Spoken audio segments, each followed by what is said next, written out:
Good morning, everyone, and thank you for being here today. I'm excited to introduce our presentation on warfighting, specifically focusing on the U.S. Marine Corps. Today, we'll be exploring key concepts from MCDP 1, which is a fundamental document guiding Marine Corps tactics and strategy. This session will cover the core principles of warfighting, our approach to readiness, and how we apply these concepts in real-world operations. Let's get started. Today, I want to highlight the importance of Fleet Marine Force Manual 1, Warfighting, which was first published back in 1989. Since then, it has had a profound impact both within the Marine Corps and beyond. It truly changed the way Marines think about warfare, encouraging energetic debate and new perspectives. This manual has gained international recognition, being translated into several foreign languages, adopted by foreign militaries, and even published commercially.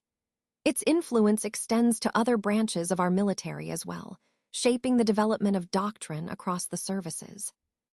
You see, our current naval doctrine is rooted in the principles of maneuver warfare outlined in that manual. Concepts like operational maneuver from the sea, which are critical to modern naval operations, derive their foundation from the philosophy introduced in warfighting. Importantly, this philosophy aligns well with joint doctrine, enabling us to operate seamlessly with other services. But I also believe that warfighting shouldn't remain static. Doctrine must evolve, especially in a dynamic and adaptive environment like maneuver warfare, driven by our growing experience, new theories, and the ever-changing nature of war itself. In this spirit, warfighting has been revised, and this publication, Marine Corps Doctrinal Publication 1, supersedes Fleet Marine Force Manual 1. I have several goals for this revision. One goal is to enhance the description of the nature of war, for example, to emphasize war's complexity and unpredictability, and to widen the definition of war to account for modern conflicts' expanding forms. Another goal is to clarify the descriptions of styles of warfare. A third goal is to clarify and refine important maneuver warfare concepts, such as commander's intent, main effort, and critical vulnerability. It is my intent to do this while retaining the spirit, style, and essential message of the original. Very simply, this publication describes the philosophy which distinguishes the U.S. Marine Corps. The thoughts contained here are not merely guidance for action in combat, but a way of thinking. This publication provides the authoritative basis for how we fight and how we prepare to fight. This book contains no specific techniques or procedures for conduct. Rather, it offers broad guidance in the form of concepts and values. It requires judgment in application. Warfighting is not meant as a reference manual. It is designed to be read from cover to cover. Its 4 chapters have a natural progression. Chapter 1 describes our understanding of the characteristics, problems, and demands of war. Chapter 2 derives a theory about war from that understanding. This theory, in turn, provides the foundation for how we prepare for war and how we wage war, which are covered in chapters 3 and 4, respectively. Experience has shown us that the warfighting philosophy outlined on these pages isn't just for officers. I want all Marines, whether enlisted or commissioned, to read this book, really understand it, and put it into action. As General A.M. Gray emphasized in his foreword back in 1989, this isn't just theory. It's a philosophy for action. It guides us not only in war but also during crises and in times of peace. It shapes how we approach our duty, our responsibilities, and our role as Marines. Remember, this philosophy is central to everything we do, and it applies to every one of us, regardless of rank or position. This slide doesn't contain enough information. That's why we're moving to the next slide. 8 years ago, the Marine Corps published the first edition of Warfighting. Our goal was to clearly describe my philosophy on warfighting, establish it as Marine Corps doctrine, and present it in a way that's easy to understand. In the foreword, I challenged every officer to read and reread that manual, to truly understand its message, and to take it to heart. And I believe we've succeeded. Warfighting has sparked discussion and debate across all levels, from classrooms to wardrooms, training areas to combat zones. The philosophy in that publication has shaped how we approach every task we undertake. Fleet Marine Force Manual 1 highlighted an important truth. War is both timeless and constantly changing. While the fundamental nature of war remains the same, the means and methods we use are always evolving. Just like war itself, our approach to warfighting must also evolve. If we stop refining, expanding, and improving our profession, we risk falling behind, becoming stagnant, or even defeated. That's why Marine Corps doctrine continues to be refined and updated, so we stay relevant and ready to face the challenges ahead. This slide expands our philosophy on warfighting, taking into account new thinking about the very nature of war. Over the past decade, we've gained valuable understanding through extensive operations around the world. It's important to read this, study it, and take it to heart because it reflects how our approach continues to evolve. As we adapt to changing threats and complexities, our core principles must also grow. Remember, this is about ensuring we stay effective and relevant in today's dynamic environment. So, I encourage you all to embrace these ideas, integrate them into your thinking, and carry them forward. Semper Fidelis. Let's take a closer look at warfighting as outlined in MCDP 1, starting with Chapter 1, The Nature of War. Here, we explore what war truly is, its essential characteristics like friction, which refers to the unpredictable obstacles that can disrupt plans, uncertainty, the unknown factors that influence outcomes, and fluidity, highlighting how the nature of war is constantly changing. We also examine disorder and complexity, acknowledging that war often involves chaotic and intricate situations. The human dimension is crucial, understanding that war involves people, their morals, their mental states, and the violence and danger that come with it. We consider the physical, moral, and mental forces at play and how war has evolved over time. Ultimately, war is both a science and an art, a dynamic interplay that demands adaptability. That's the core of what Chapter 1 covers. Moving to Chapter 2, The Theory of War, we see war as a tool of policy, an extension of political objectives. It's about using means effectively to achieve strategic goals. The chapter discusses the spectrum of conflict, from diplomacy to total war, and the different levels of war, tactical, operational, and strategic. It emphasizes the importance of initiative and response, being proactive and responsive to changing circumstances. We also look at styles of warfare, combat power, and the importance of speed and focus in operations. Surprise and boldness can be game changers, as can understanding centers of gravity, the key sources of an adversary's strength, and critical vulnerabilities that can be exploited. Creating opportunities and seizing them is vital. All these elements come together to shape how we think about war as a constantly evolving challenge. Finally, Chapter 3, Preparing for War, covers the foundational aspects of readiness. Force planning involves assessing what capabilities we need. Organization and doctrine set the structure and methods we follow. Professionalism, training, and education ensure our personnel are prepared mentally and skill-wise. Managing personnel effectively and ensuring we are properly equipped are essential steps. These preparations create the foundation for effective warfighting, aligning our resources, skills, and mindset with the demands of future conflicts. This chapter reminds us that preparation is ongoing and critical to success in war. Let's take a closer look at warfighting as outlined in MCDP 1, specifically Chapter 4, The Conduct of War. This chapter emphasizes the core principles that guide how we fight and achieve our objectives on the battlefield. One of the key points is maneuver warfare, which focuses on outthinking and outmaneuvering the enemy rather than just relying on brute force. It's about being flexible and adaptable, always oriented on understanding and responding to the enemy's actions. The philosophy of command is also critical. It's about empowering commanders to make decisions rapidly and confidently, fostering initiative at every level. Shaping the action involves setting conditions and creating opportunities that favor our forces, which ties directly into decision-making, making smart, timely choices under pressure. Mission tactics play a role here, emphasizing the importance of clear objectives and understanding what success looks like. The commander's intent provides the overarching purpose, guiding all actions and decisions even when the specifics change. We also focus on the main effort, identifying the most critical point of the operation and supporting it effectively. Surfaces and gaps refer to the terrain and vulnerabilities we identify, which we exploit or defend accordingly. Combined arms, integrating different capabilities and units, enhances our effectiveness and flexibility. In conclusion, all these concepts work together to form a comprehensive approach to warfighting, focused, adaptable, and driven by a clear understanding of how to shape and influence the battlefield in our favor. This chapter underscores that successful combat is about more than just strength. It's about strategy, command, and understanding the nuances of the fight. Let's take a closer look at the nature of war.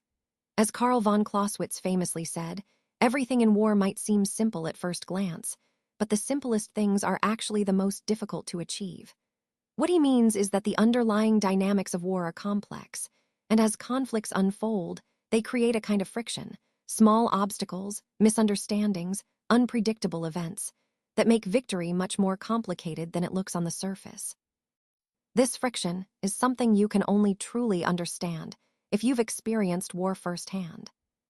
Now, moving to the human element, B.H. Littlehart emphasizes that in war, the most unpredictable factor is the human element. No matter how well-planned or technologically advanced a campaign is, it's the decisions, emotions, and morale of people that often determine the outcome. Finally, A. Vandegrift points out a different but equally important aspect. Positions in war are rarely lost because they're physically destroyed. Instead, they're usually abandoned because a leader decides that holding onto them is no longer feasible or strategic. This highlights the importance of leadership judgment and the mental aspects of warfare, knowing when to hold the line and when to adapt or retreat. Connecting all these points, we see that war is not just about tactics or technology. It's about human decision-making, understanding complex friction, and recognizing when to persist or change course. These are core ideas that help us grasp the true nature of conflict and prepare more effectively for the unpredictable realities of war. This slide doesn't contain enough information. That's why we're moving to the next slide. Let's take a moment to understand the core idea behind the nature of war. To grasp how the Marine Corps approaches warfighting, we first need to appreciate what war itself really is, its moral, mental, and physical characteristics and demands. Having a shared understanding of this is essential because our entire approach to conducting war is rooted in this understanding. Now, how do we define war? At its simplest, war is a violent clash of interests between organized groups. These groups are traditionally nation-states, but they can also include non-state actors like international coalitions or factions within or outside of states. What's important here is that these groups have their own political interests and the ability to organize violence on a scale that can have significant political consequences. The core of war is really a violent struggle between two opposing, independent, and irreconcilable wills, each trying to impose itself on the other. War is not just a series of battles, it's an interactive social process. As Clausewitz described it, war is like a Zweikampf, a two-struggle, where each side exerts force and counterforce, much like two wrestlers locked in a hold, trying to throw each other off balance. So, in essence, war is a continuous process of interaction, a constant back and forth, a dynamic struggle where both sides are trying to impose their will through organized violence. And understanding this ongoing, interactive nature of war helps us develop better strategies and tactics, aligning with our overall mission to be effective warfighters. Let's talk about warfighting, as outlined in MCDP 1. At its core, warfighting involves mutual adaptation, a give and take, a move and countermove.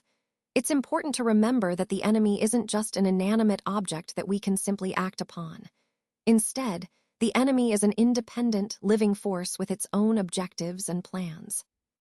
While we try to impose our will through military force, the enemy resists us and attempts to impose their will on us in return.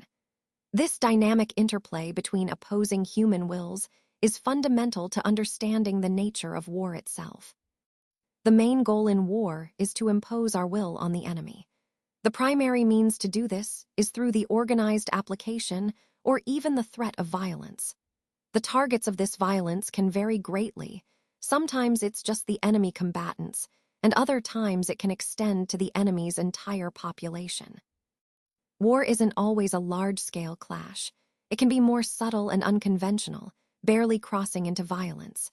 It's important to understand that total war and perfect peace are rare in practice. Usually, there's a spectrum of relations among political groups ranging from routine economic competition to political or ideological tensions and occasional crises. Decisions to use military force can occur at any point along this spectrum, even during times we might consider relatively peaceful. For example, military force might be used simply to maintain order during civil disturbances or for disaster relief.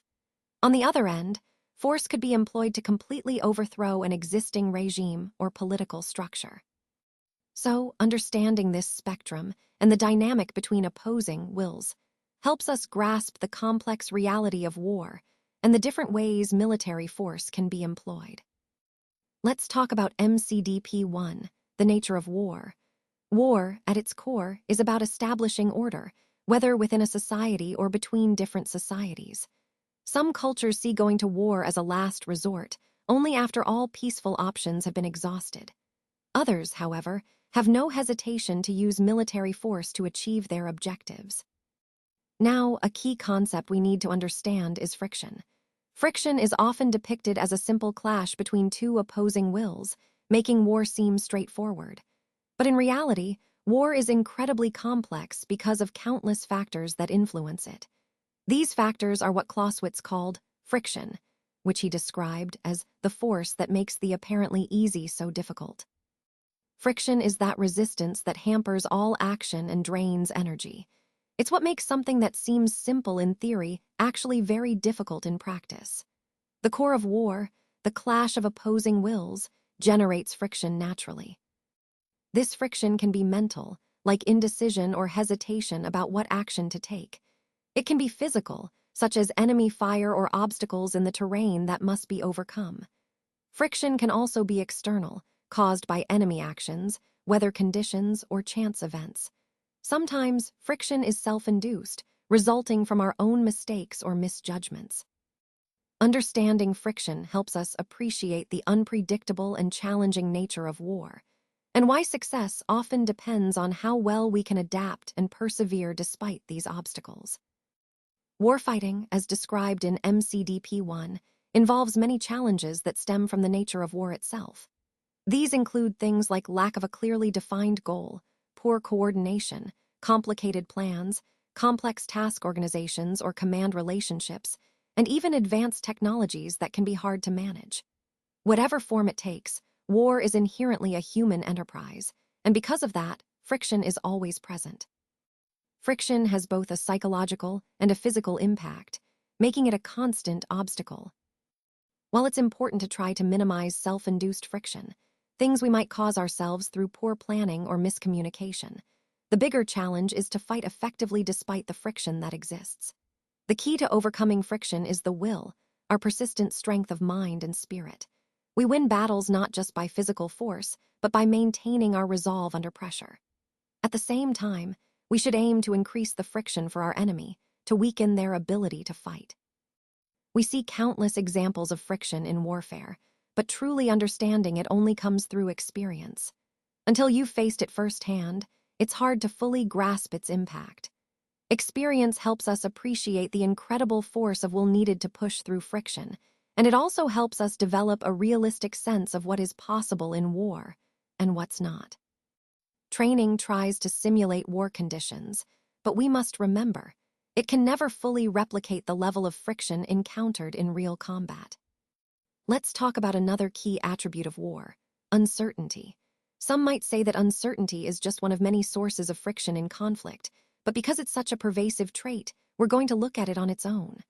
All actions in war happen in an environment of uncertainty, often called the fog of war. This fog pervades every aspect of battle. There are unknowns about the enemy, about the terrain, and even about our own forces. While we try to reduce these unknowns by gathering intelligence, the truth is we can never eliminate them completely. The nature of war makes certainty impossible. all decisions are based on incomplete, sometimes inaccurate, or even conflicting information. War is inherently unpredictable. At best, we can estimate possibilities and probabilities. This means we need a certain standard of military judgment, asking ourselves, what is possible? What is probable? These questions help us understand the enemy's intentions and plan accordingly. And here's an important point. It's often those actions that seem unlikely or improbable that end up having the greatest impact on the outcome of war. So, understanding and accepting uncertainty isn't just an obstacle, it's a fundamental part of strategic thinking. When we talk about warfighting in the context of MCDP 1, it's crucial to understand that we can never completely eliminate uncertainty. Instead, our focus should be on learning to fight effectively despite it. This means developing simple and flexible plans that can adapt to changing situations, planning for the most likely contingencies, and establishing standing operating procedures that provide a solid foundation. Additionally, fostering initiative among our subordinates is vital because it allows for quick, adaptive responses on the battlefield. One key source of uncertainty is what we call nonlinearity. Now, this doesn't refer to formations or tactics, but rather to systems where causes and effects are disproportionate. In such systems, minor incidents or actions can have decisive consequences. Sometimes, the outcome of a battle can hinge on just a few individuals' actions. As Clausewitz pointed out, sometimes issues are decided by chance or small incidents that seem insignificant but can have a huge impact, so much so that they are remembered as mere anecdotes in history. Understanding this helps us realize that uncertainty always involves estimating and accepting risk. War inherently involves risk. It's part of every mission we undertake. Interestingly, risk is involved in both action and inaction. Sometimes, pursuing greater gains requires accepting higher risks. When we concentrate our combat power toward a main effort, we must be willing to accept prudent risks elsewhere to support that effort. However, it's important to remember that accepting risk doesn't mean gambling everything on a single improbable event. We must be prudent and strategic in how we accept risks, ensuring that our decisions are informed and measured. Lastly, part of what makes war unpredictable is the element of chance, an unavoidable, continuous factor. Chance can influence outcomes in ways we can't control or predict, which is why adaptability and resilience are essential in our approach. Embracing uncertainty and understanding its sources allows us to fight smarter and more effectively. Let's talk about the nature of war, as outlined in MCDP 1. One of the key sources of friction in war is chance. Chance refers to those turns of events that we simply cannot reasonably predict, over which neither we nor our enemies have control. This constant potential for chance to influence outcomes creates what we call psychological friction. It can be frustrating and unpredictable. But it's important to remember that chance doesn't favor only one side. It's neutral. So we shouldn't see chance solely as a threat. Instead, we should also view it as an opportunity, an unpredictable element we need to be prepared to leverage when it arises. Now, moving on to another fundamental aspect, fluidity. War, by its very nature, is fluid. Each episode or phase of a conflict is shaped by a unique set of circumstances, which means every situation demands an original, often innovative solution. But it's crucial to see these episodes not as isolated events. They are interconnected, influencing each other, shaped by what came before and setting the stage for what follows. This creates a continuous, ever-changing flow of activity, full of fleeting opportunities and unforeseen events. Because war is this fluid, dynamic environment, success hinges on our ability to be flexible in our thinking. We need to be proactive in shaping changing circumstances to our advantage, but also quick to adapt and react to new developments. This flexibility, this ability to shift gears and respond swiftly, is what enables us to maneuver effectively in the chaos of war and ultimately achieve our objectives. Let's talk about warfighting and the concepts outlined in MCDP 1. First, it's important to understand that it is physically impossible to sustain a high tempo of activity indefinitely. There will be times when pushing men and equipment to the limit is advantageous, but overall, the tempo of war will naturally fluctuate. We move from periods of intense combat to times focused on information gathering, replenishment, or redeployment. Darkness and weather can influence this tempo, but they don't necessarily bring it to a halt. A key point here is that a competitive rhythm develops between opposing wills. Each side tries to influence and exploit the tempo and the continuous flow of events to serve their purposes. This ongoing back and forth is fundamental to how war unfolds. Now, while military forces will often mass to concentrate their combat power against the enemy, this tactic also introduces vulnerability to enemy fire. So, forces must find a way to balance this by dispersing at times.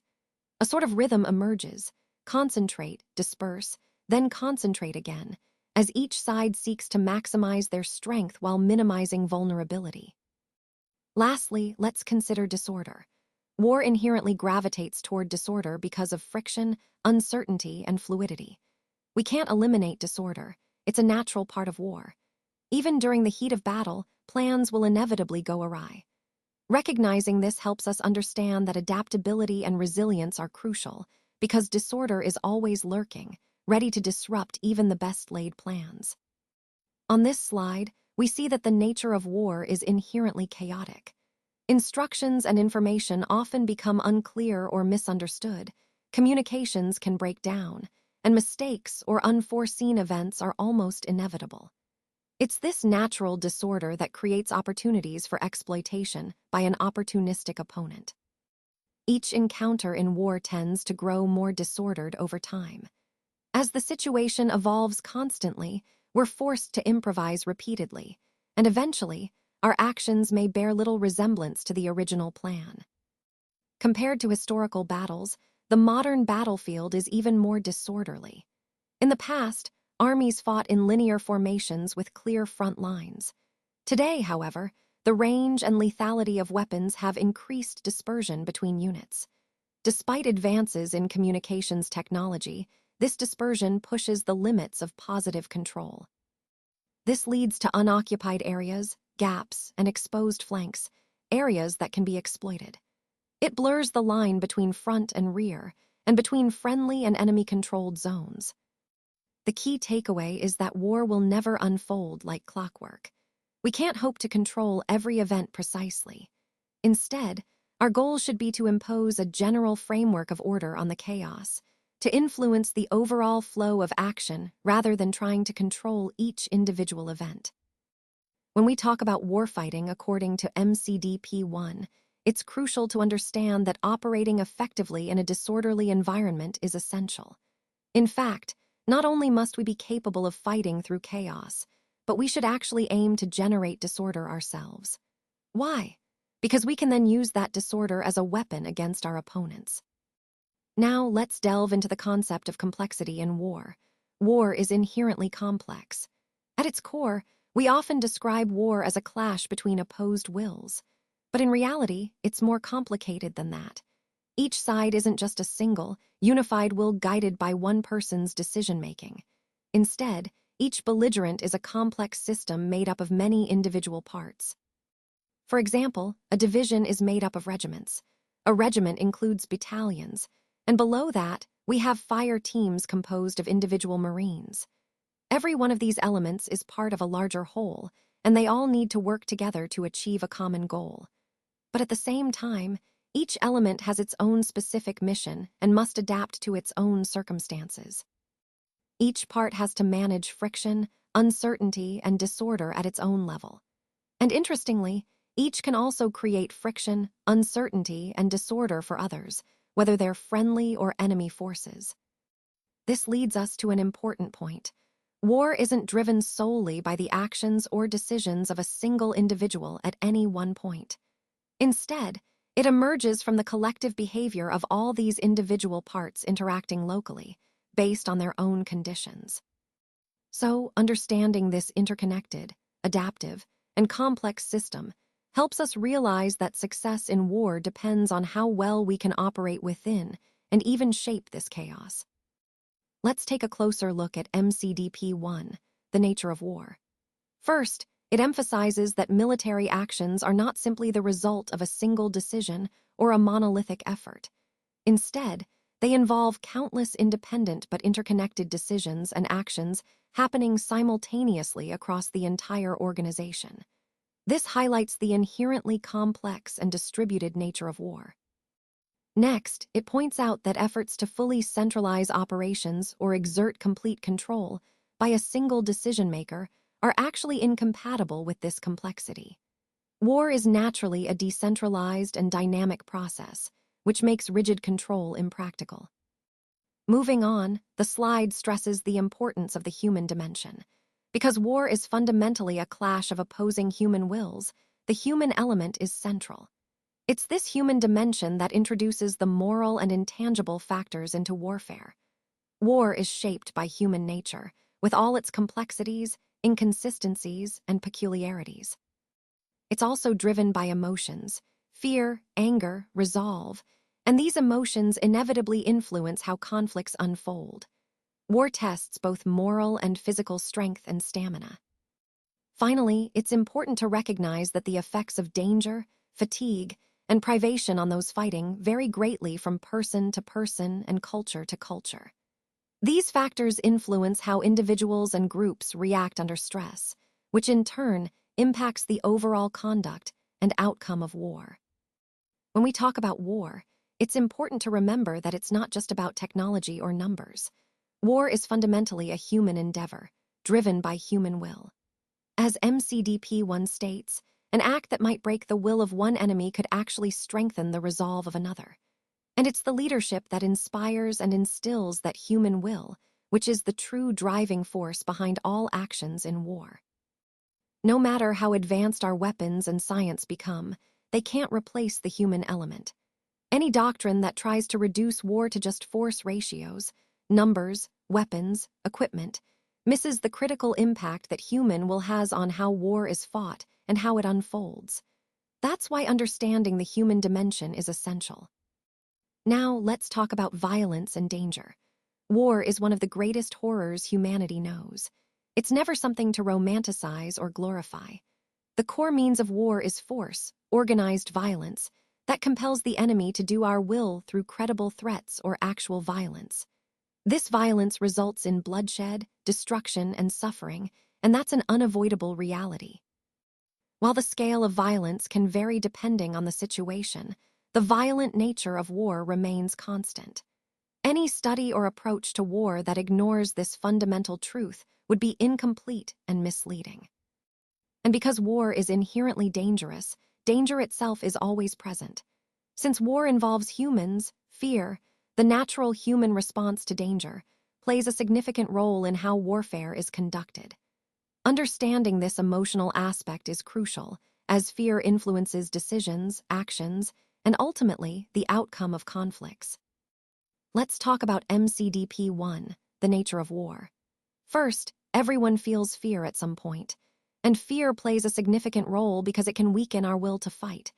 That's why it's crucial for leaders to foster courage, helping both individuals and the entire unit to overcome fear. Remember, courage isn't the absence of fear. Rather, it's the strength to face and overcome it. Leaders need to understand fear, study it, grasp its nature, and be prepared to manage it effectively. It's important to recognize that fear and courage are often situational. People don't experience them the same way all the time. Different situations evoke different responses. Courage can take many forms, from a calm, reasoned stoicism to a fierce, emotion-driven bravery. Experience in combat, or realistic training that breaks down the mystique of battle, can boost confidence. Strong leadership that earns respect and trust also plays a vital role in limiting fear's impact.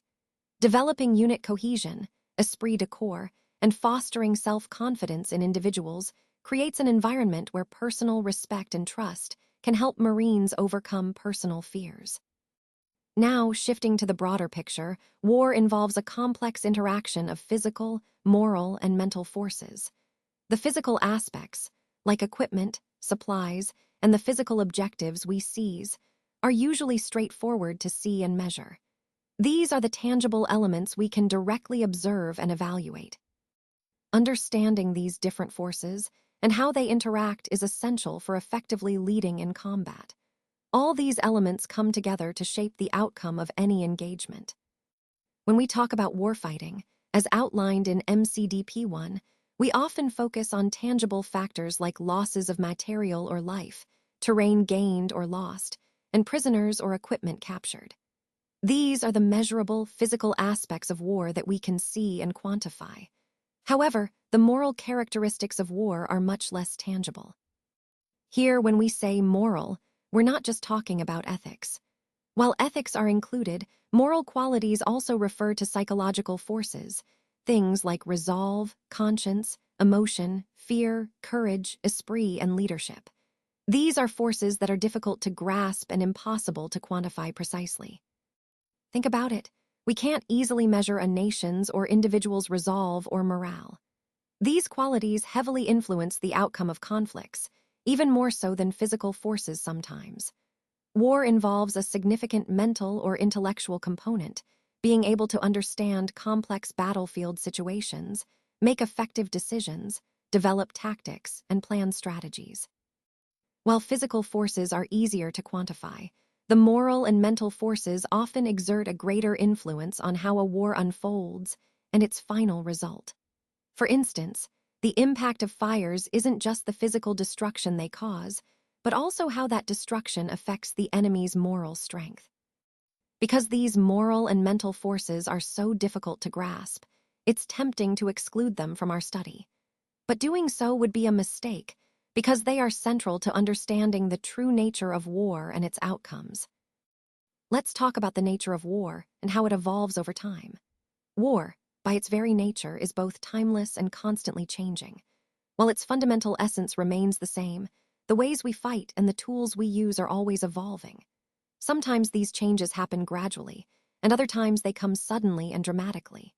For example, innovations like the rifled barrel, mass conscription, and the expansion of the railroad drastically shifted how wars were fought by upsetting the existing balance. A major driver of these changes is technological advancement. As new technology improves our hardware, think weapons, transportation, communication, it forces us to adapt our tactics, operations, and strategies. We need to do this not just to leverage the new capabilities for ourselves, but also to counteract what our enemies might develop. It's also crucial to understand which aspects of war are likely to change and which will stay the same. The key is to stay informed about these ongoing changes. The first side to exploit a new development in the art and science of war gains a significant advantage. If we ignore how war is changing, we risk falling behind and being unprepared for its challenges. So, staying aware of these shifts is essential to maintaining our effectiveness in conflict. Warfighting is a complex and multifaceted endeavor. When we look at it through the lens of the Marine Corps Doctrine Publication 1, or MCDP 1, we see that it's described as the science, art, and dynamic of war. Now, let's break that down. First, the science of war. This part involves the methodical application of empirical laws of nature. Think of it as the hard, measurable aspects. It includes activities governed by physics and engineering, like ballistics, mechanics, and other disciplines. For example, when we talk about the application of fires, the effects of weapons, or the rates and methods of movement and resupply, we're dealing with the scientific side. But importantly, science doesn't capture the entire picture of war. Next, we have the art of war. This is where creativity and intuition come into play. The art involves applying scientific knowledge in a creative and situational way, using judgment and experience to adapt to the circumstances. It's about devising strategies and tactics, developing plans of action tailored to a specific situation. The art of war is essential because it allows us to make decisions based on the unique variables we face on the battlefield. However, even combining science and art doesn't fully explain what war really is. There's a fundamental dynamic, an intangible element, that influences everything. Human behavior, morale, uncertainty, and countless other factors make war unpredictable and complex. So, while science and art are critical, they only take us so far in understanding war's true nature. The dynamic of war goes beyond just those two aspects. It's a living, breathing challenge that requires adaptability and judgment at every turn. War, at its core, is a social phenomenon. It's driven by the dynamic of human interaction, not by art or science. Unlike a scientist working with chemicals or an artist with paints, human beings engage with each other in ways that are fundamentally different. This is why traits like fortitude, perseverance, boldness, and esprit are so vital in war, because they stem from human will and interaction, not just technical skill or artistic talent. So, to sum up, the conduct of war is essentially a dynamic process of human competition. It requires a blend of scientific knowledge and artistic creativity, but ultimately, it's powered by human will. Now, when we look at war more closely, it might seem like a simple clash of interests. But if we dig deeper, we see that war is actually incredibly complex. It's one of the most demanding human endeavors because it tests our will to the limit. Friction, uncertainty, fluidity, disorder, and danger – these are the core features of war. It's unpredictable by nature. While broad patterns can be modeled as probabilities, each episode of war is unique, shaped by a combination of moral, mental, and physical forces. In essence, war is a profound test of human resilience and adaptability, and understanding its nature helps us better grasp its challenges and complexities. Warfighting is a complex and nuanced activity, and as outlined in MCDP 1, individual causes and their effects are rarely isolated. What this means is that small actions or seemingly minor incidents can sometimes have an outsized impact, even determining the outcome of a larger engagement. It's important to recognize that in war, the chain of cause and effect is often unpredictable and interconnected. While we can understand some aspects through the laws of science, much of what makes war so dynamic depends on human interaction, our intuition, creativity, and decision-making under pressure. The fundamental character of war, therefore, is shaped by the interaction between these human elements and the chaotic environment in which they operate. This highlights a key point for us as military professionals. Success in war isn't just about tactics or technology. It's about understanding and managing the unpredictable human and situational factors that influence outcomes. This aligns with the overall theme of adaptability and nuanced understanding that runs throughout this presentation. Let's take a closer look at some fundamental ideas from military theory. First, Karl von Clausewitz reminds us that the political objective is the ultimate goal of war. War itself is simply a means to achieve that goal, and we can't consider the means without understanding their purpose. In other words, strategy and tactics are always linked to the broader political aims. Next, we have Sun Tzu, who emphasizes the importance of defense and attack. He says that true invincibility comes from strong defense, while victory often hinges on the ability to attack when the opportunity arises. When a force is weaker, it defends. When it is stronger, it can afford to attack. This highlights the importance of assessing one's strength and choosing the right approach. Finally, Winston Churchill points out that battles are ultimately won through a combination of slaughter and maneuver. The most skilled generals contribute more through strategic maneuvering than through brute force. The idea here is that smart movement and positioning can reduce the need for excessive violence, which ties back to modern principles of effective military leadership. Connecting all these points, we see a common theme. War is not just about fighting, but about achieving political goals efficiently and intelligently. Understanding these core ideas helps us grasp how military strategy supports broader objectives. This slide doesn't contain enough information. That's why we're moving to the next slide.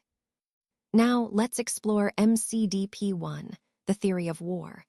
Having established a common understanding of what war is, we now move on to develop a theory of war itself. This theory will serve as the foundation for how we prepare for and wage war effectively. Let's start with the idea that war is fundamentally an extension of policy and politics, combined with the use of military force. It's important to recognize that politics involves the distribution of power through dynamic interactions, both cooperative and competitive, while policy refers to the specific objectives that are set within that political process. The key point here is that the aims of policy should always guide how we conduct ourselves in war. War should serve the goals of policy, not the other way around. This means that the way we apply violence should align with our strategic objectives. For example, if our policy aims for resistance against aggression, our military actions will be different than if we seek the unconditional surrender of an enemy government. However, we also need to be adaptable. Our application of force must match the specific policy aims, which can vary widely. And we must be careful. Our policy objectives should be realistic and within our capabilities. We can't set goals that are beyond what we can achieve militarily. Finally, it's vital to understand that not all political problems can be solved with military means. Some issues require other tools, but when military force is appropriate, it should be applied in a way that clearly supports our policy aims. That's the essence of a coherent and effective theory of war. Warfighting, as outlined in the Marine Corps Doctrinal Publication, or MCDP, is a complex and dynamic process. War, by its very nature, tends to take its own course as it unfolds. It's important to recognize that war is not just an inanimate instrument. It is an animate force that can produce unintended consequences, which may ultimately influence political situations in unexpected ways. When we say that war is an extension of politics and policy, we're emphasizing that war does not operate in a vacuum. It's influenced by social, cultural, psychological, and other elements that can exert a strong influence on how we conduct war and how effective it is in solving political problems. Now, consider the policy motive behind war. When the objective is extreme, such as destroying an enemy government, the military's natural tendency toward destruction aligns with this political aim. In such cases, there are typically fewer political restrictions on how the military conducts itself. However, when the policy motive is more limited, the military's inclination to destroy may conflict with political aims. In those instances, political considerations often impose restrictions on military force. It's crucial for commanders to understand that since military action must serve policy, these political restrictions are often correct and necessary. At the same time, military leaders have a responsibility to advise political leaders if these restrictions threaten the military's ability to accomplish its mission. Finally, there are two primary ways to use military force to impose our will on an enemy. One way is to make the enemy helpless to resist, which is a fundamental principle in warfighting. Let's take a closer look at MCDP 1, the theory of war.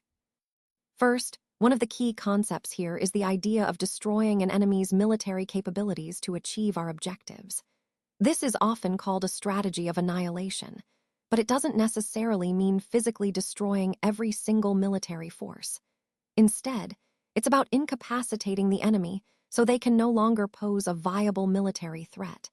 We might also refer to this as a strategy of incapacitation.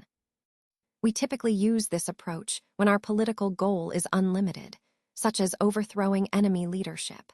However, it can also be employed for more limited goals if we believe the enemy will keep resisting as long as they can find ways to do so. The second approach is quite different.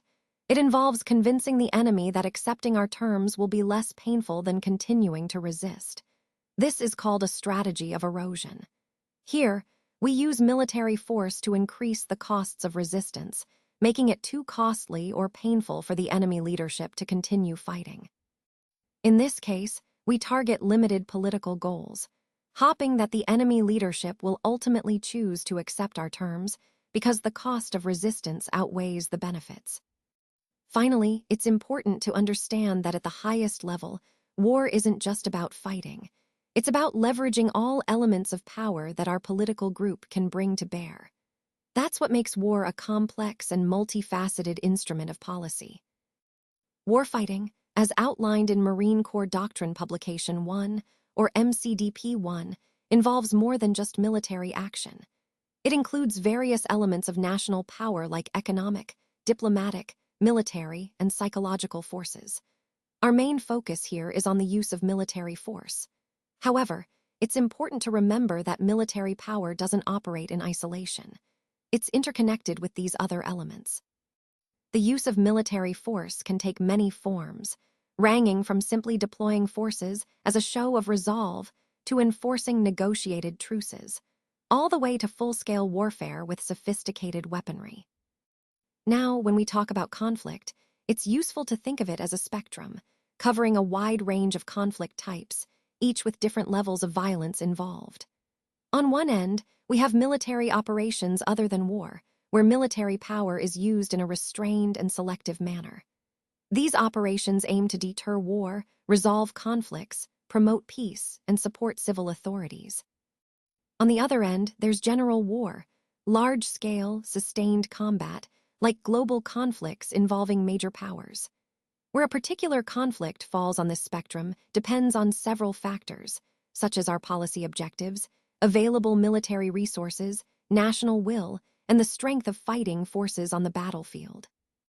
In general, the more intense the conflict, the closer it is to the spectrum's other end, requiring different approaches and considerations. Let's talk about MCDP1, the theory of war. As we see here, the density of conflict, the level of intensity, can vary greatly. Not every conflict is uniformly intense. Some actions within a military operation might be quite fierce, even if the overall situation isn't a full-scale war. Conversely, there can be quiet sectors or phases during a major regional conflict or a broader war. Now, it's important to understand that military operations other than war, and small wars, are actually more common than large regional conflicts or global wars. Many political groups simply don't have the military capability to wage high-intensity war. When they do face a technologically or numerically superior enemy, they often opt for tactics that don't fully engage the opponent's strengths. Unless their own survival is directly threatened, these groups are typically hesitant to accept the risks of full-scale war. It's also crucial to recognize that the intensity of a conflict isn't static. Over time, belligerents might escalate violence if their initial strategies aren't successful. Conversely, wars can de-escalate. After an initial burst of intense fighting, parties may continue to engage at a lower level because they can't sustain the original intensity. This understanding underscores a key point for the Marine Corps. As the nation's force in readiness, we must be versatile and adaptable enough to operate across the entire spectrum of conflict. This isn't just about fighting large-scale wars. It's about being prepared for any level of conflict, whether it's a small-scale operation or a major regional war. The challenge is greater than it might seem because operations other than war are not simply lesser forms of full-scale war. They require different approaches and capabilities. So, our ability to adapt to this spectrum is essential for our effectiveness. When we talk about warfighting, it's important to understand that activities in war happen at multiple levels, which are interconnected and form a hierarchy. These levels are the strategic, operational, and tactical levels. At the top, we have the strategic level. This is where we focus directly on policy objectives, thinking about what we want to achieve in terms of national goals. Strategy here applies not just to war, but also to peace. We differentiate between national strategy, which coordinates all elements of national power, diplomacy, economics, military, and others, to reach policy goals, and military strategy, which specifically applies military force to secure those objectives. Think of military strategy as the art of winning wars and securing peace. It involves setting clear goals, assigning the right forces, allocating resources, and defining how force can be used in different theaters of war. Moving down to the lowest level, we find the tactical level. Tactics are all about the specific methods and techniques used to accomplish particular missions. It's where the rubber meets the road, how we execute plans on the ground or in the field to achieve immediate objectives. So, in essence, these levels, strategic, operational, and tactical, are interconnected, and understanding how they relate helps us ensure that our efforts are aligned with our overall policy and strategic goals. Let's take a closer look at MCDP1 and the different levels of war: strategic, operational, and tactical. These levels help us understand how military efforts are organized and managed. Starting with the tactical level, this is where the action happens. Tactics are about the application of combat power to defeat an enemy force in a specific fight at a particular time and place. Whether in combat or other military operations, tactics focus on how we use our resources to achieve immediate objectives. In combat, tactics involve the detailed planning and execution of battles, how units maneuver, when to attack, and how to adapt to changing conditions. But tactics aren't limited to combat scenarios. They also apply to non-combat situations, like peacekeeping missions, where tactics might include strategies for maintaining order, enforcing security, or conducting patrols and checkpoints.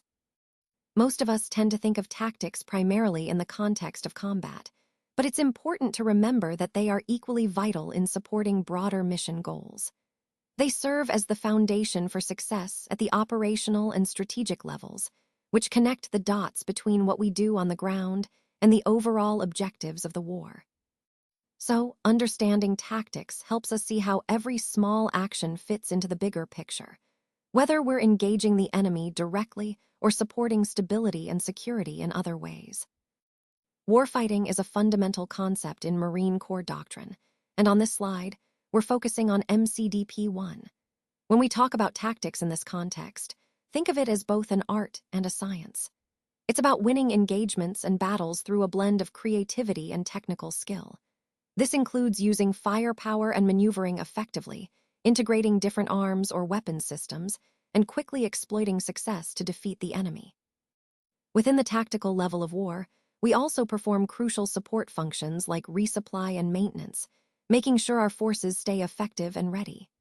Tactical actions involve specific techniques and procedures, such as calling for fire, operating weapons and equipment, and executing tactical movements. It's important to understand that tactics require judgment and adaptability, whereas techniques tend to be routine and repetitive. There's some overlap, but the key is recognizing the difference. Tactics are about making smart decisions in real time. Moving up, we have the operational level of war. This level links the strategic goals with tactical actions. It's about using the results of tactical engagements to achieve broader objectives, winning campaigns rather than just individual battles. At this level, commanders decide when, where, and under what conditions to engage or refuse battle based on the bigger picture. Actions here involve a broader timeframe and larger space, thinking beyond the immediate fight. To put it simply, strategy is about winning wars, tactics are about winning battles, and the operational level is about winning campaigns. Its tools are the tactical results, and its purpose is to support strategic objectives. Understanding this hierarchy helps us see how each level contributes to overall success, ensuring our efforts are coordinated and effective from the battlefield to the broader strategic goal. Let's take a closer look at MCDP 1, the theory of war.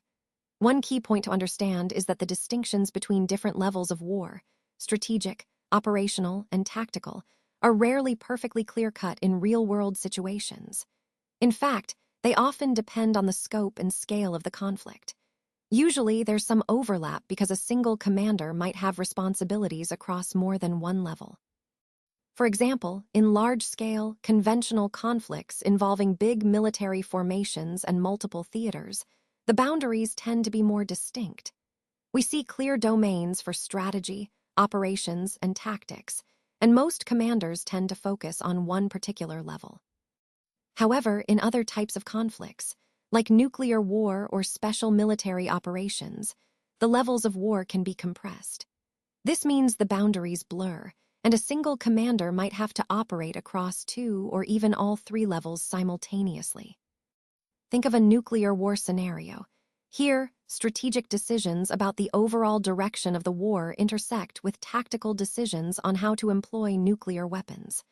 The overlap becomes significant, as shown in the second figure. So, the main takeaway is that the distinctions between levels of war are more fluid than they might seem, and can vary greatly depending on the context. This overlap and compression are vital to understanding how commanders operate in different situations, which ties back to the overall theme of adapting our approach to the situation at hand. Warfighting, as outlined in MCDP 1, highlights that in military operations, whether at the strategic or tactical level, the core actions tend to revolve around one fundamental concept: taking the initiative or responding to the opponent. Even in smaller units like a squad or a team, tactical actions can have direct strategic implications. Now, let's focus on initiative and response. All actions in war are based on these two choices. When we take the initiative, we set the terms of the engagement. We dictate how the conflict unfolds and force the enemy to react to us. This is important because taking the initiative allows us to pursue positive goals, such as preempting enemy actions or imposing our will on them. The initiative is the preferred approach because it's through initiative that we have the best chance to control the fight and achieve our objectives. For there to be a conflict, at least one side must take the initiative, that desire to impose their will. Conversely, the other side responds, resisting or countering, which is necessary for conflict to continue. If we fail to take the initiative and the enemy does so instead, we are forced into a response. Generally, responses have a negative aim. They're about negating or blocking the enemy's plans. Think of it like a boxing counterpunch. The response often seeks to seize the initiative back from the opponent. Ultimately, understanding when to take the initiative and when to respond is crucial in warfighting. It shapes the flow of the conflict and determines success or failure. Let's talk about the core idea behind the theory of war, which is that the flux, or the constant change, in war results from the ongoing interaction between initiative and response. Imagine a conflict where both sides try to take the initiative at the same time, like in a meeting engagement. After that initial clash, one side usually gains the upper hand, forcing the other to respond. This cycle continues until one side manages to wrestle back the initiative. Essentially, actions in war are driven by the constant need to seize and maintain the initiative. Now, this naturally leads us to the concepts of offense and defense. The offense is all about striking power, attacking to seize the initiative. The most straightforward way to do this is to strike first and keep the pressure on. On the other hand, defense is about resisting, protecting ourselves and preserving our position. Defense tends to be a negative concept because it's mainly about resisting the enemy's will. Interestingly, defense often turns out to be more efficient. It generally requires less energy. But that doesn't mean defense is always stronger or better. It depends on the situation. People tend to associate defense with waiting for the enemy to attack, which makes it seem reactive rather than proactive. However, that's not always the case. Defense can actually confer the initiative if, for example, it forces the enemy to react to us. So, both offense and defense are situational tools, and the choice between them depends on the specific circumstances of the conflict. Warfighting is a dynamic and complex activity that requires adaptability and understanding of how offense and defense interact. According to MCDP 1, we are often compelled to attack into the strength of our enemy's defense. When this happens, our goal might be to destroy the enemy directly. On the other hand, a defender waiting in ambush can seize the initiative if they can lure the enemy into a trap. In this way, the defense can become a form of striking at the enemy as well. It's important to recognize that, while offense and defense seem like opposites, they are actually deeply interconnected. They can't exist separately. For example, a purely passive defense isn't effective. A good defense must have an offensive aspect, striking at the enemy's moments of greatest vulnerability. As Clausewitz said, the defense isn't just a shield, it's a shield made up of well-directed blows. The key to a successful defense is the counterattack, which makes offense an essential part of defending. Likewise, the offense depends on the defense at times. The offense can't last forever. There are moments when it's necessary to halt and replenish. During these times, the defense naturally takes over. Sometimes, focusing forces on an offensive push means we must defend elsewhere, which again highlights how integrated these concepts are. This all leads us to the idea of the culminating point. Understanding this point helps us grasp the relationship between offense and defense. Without it, our comprehension of how to balance and employ both would be incomplete. Recognizing the culmination point ensures we know when to shift from attack to defense or vice versa, maximizing our effectiveness on the battlefield. let's take a closer look at MCDP-1, the theory of war. One key idea here is that the offense doesn't sustain itself indefinitely. As it advances, it generally becomes weaker. Now, this doesn't mean that moral factors like morale or boldness aren't important. They can actually increase with a successful attack. However, these positive factors often can't fully offset the physical losses involved in pushing forward, especially when facing resistance. Every advance comes at a cost: lives, fuel, ammunition, and both physical and sometimes moral strength. So over time, the attack loses momentum. Resistance from the enemy plays a significant role in this, as it drains our strength. Eventually, we reach a point called the culminating point, where we can no longer sustain the attack and have to revert to the defense. Here's where it gets interesting. That moment when we shift from offense back to defense is actually when we're most vulnerable to a counterattack. It's a critical phase, and one that requires careful management. Another fundamental point from this slide is that there's no clear-cut division between offense and defense. Trying to artificially separate them doesn't reflect how war actually works. Instead, offense and defense are intertwined. They exist simultaneously and are mutually necessary components of each other. The transition from one to the other is fluid and continuous, not a strict switch. This interplay of initiative and response, offense and defense, happens at all levels of war. For example, we might seize the initiative locally with a small counterattack, even while operating within a larger strategic response. Or, tactically, we might employ a defensive posture during an offensive campaign to gain tactical advantages, all while pursuing our overall operational goal. In the big picture, understanding this fluid relationship helps us adapt to changing circumstances on the battlefield and maintain the initiative even when shifting between offense and defense. Warfighting styles can be understood along a spectrum that ranges from attrition to maneuver. Today, I'll focus on attrition warfare. This style aims for victory by gradually destroying the enemy's material assets through superior firepower.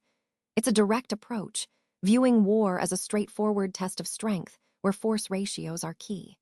Essentially, the enemy is seen as a collection of targets to be systematically engaged and eliminated. In attrition warfare, enemy concentrations are considered the most valuable targets. The goal is to eventually physically destroy the enemy's entire arsenal.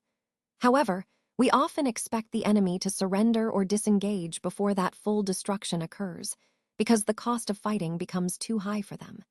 The emphasis here is on the efficient application of fires, which tends to make the approach quite proceduralized. Technical proficiency, especially in weapon employment, is critical, more so than cunning or creativity. While maneuver can be recognized as important, its main purpose is to position ourselves better for firing effectively. Results in attrition warfare are typically measured in quantitative terms, like battle damage assessments, body counts, or terrain captured. Generally, the more effort we put in, the greater the results, meaning more attrition. Since fire volume and accuracy are so important, control tends to be centralized. This focus on efficiency and volume makes the process highly structured and disciplined.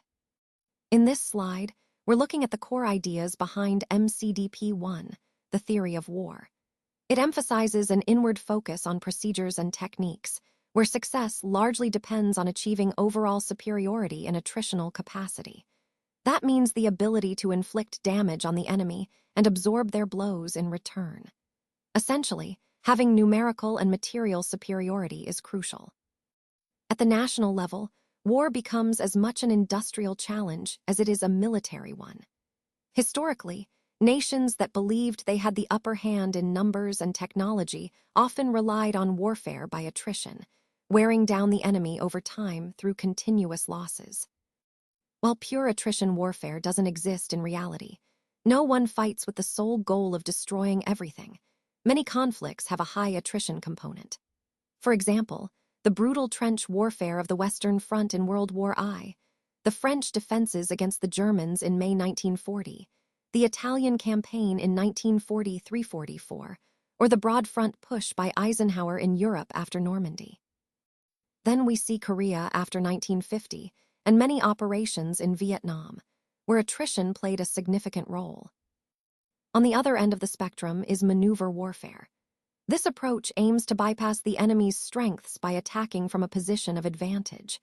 Instead of trying to destroy every component, the goal is to incapacitate the enemy systemically, disabling their ability to function as a cohesive whole. Sometimes, enemy concentrations are avoided because they represent strengths, not targets to be destroyed directly. Instead of attacking enemy strength head-on, we focus our efforts on applying our strength selectively against key parts of the enemy system, disrupting their operational coherence.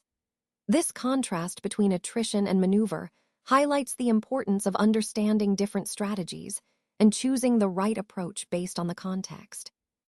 Let's talk about warfighting as outlined in MCDP 1. The core idea here is that success often depends on identifying and exploiting the enemy's weaknesses. This approach requires us to understand the specific characteristics of the enemy system, not just perform procedures efficiently. The goal is to find those vulnerabilities and then maximize our advantage by focusing our efforts there. Maneuver plays a crucial role in this strategy. It relies on speed and surprise. Without speed, we can't concentrate our strength against the enemy's weak points, and without surprise, our efforts lose their effectiveness. Remember, tempo itself becomes a weapon, often the most important one we have. Success through maneuver isn't always about brute effort, it's often disproportionate. A well-executed maneuver can achieve much more than the effort put in. But, and this is important, if maneuver is applied poorly, it can lead to catastrophic failure. That's why understanding how to maneuver effectively is so critical. Now, firepower and attrition are also vital elements in warfare by maneuver. When we've focused our strength on the enemy's vulnerabilities, the attrition involved can be significant, sometimes resulting in outright annihilation of enemy elements. But the purpose isn't just to wear down the enemy incrementally. It's to eliminate a key element that cripples the enemy systemically. Finally, it's worth noting that maneuver warfare, like attrition warfare, doesn't exist in a pure form. History gives us examples of highly maneuver-oriented campaigns, such as Allenby's campaign against the Turks in 1918, or the German Blitzkrieg operations from 1939 to 1941, especially the invasion of France in 1940. These examples show how maneuver can be a decisive factor when applied effectively. Let's look at some key examples from history that illustrate the principles of the theory of war. The failed Allied landing at Anzio in 1944 was an attempt to avoid the costly attrition battles in Italy. Instead of direct confrontation, the goal was to maneuver around the enemy and strike more effectively. Then, there's Patton's breakout from the Normandy beachhead later that same year, which demonstrated aggressive maneuver to break through enemy lines. In 1950, MacArthur launched the Incheon campaign in Korea, which was a daring amphibious operation that turned the tide of the war. And in Vietnam, the III Marine Amphibious Force implemented a combined action program aimed at undermining the Viet Cong's support base by pacifying rural villages, combining maneuver with strategic attrition. Now, it's important to recognize that all warfare involves some mix of maneuver and attrition. The predominant style depends on many factors: our capabilities, the enemy's strengths, and the specific situation. Today, Marine Corps doctrine emphasizes warfare by maneuver, which we'll delve into more in the next chapter, the conduct of war. Moving on to combat power, this is essentially the total destructive force we can bring to bear at any given moment. Some aspects of combat power are straightforward, like superior numbers, which Clausewitz famously called the most common element in victory. But other elements are less tangible, such as the effects of maneuver, tempo, or surprise, and the advantages offered by geography or climate. We also consider the relative strengths of offensive versus defensive operations, and whether we strike the enemy from the front, flanks, or rear. All these factors combine to shape our overall combat power and influence our chances of success. Warfighting, according to MCDP 1, involves intangible factors such as morale, fighting spirit, perseverance, and the effects of leadership. These elements are crucial because they influence combat power beyond just physical capabilities. It's important to note that we don't attempt to list or categorize every component of combat power or rank their importance. Each combination of factors is unique and temporary, reflecting the dynamic nature of war. The key point here is that combat power is a situational, unique product of physical, moral, and mental factors working together.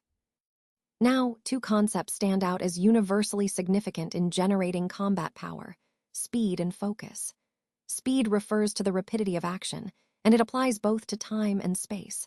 When we talk about speed over time, we're referring to the ability to operate quickly, being fast in decision-making and execution.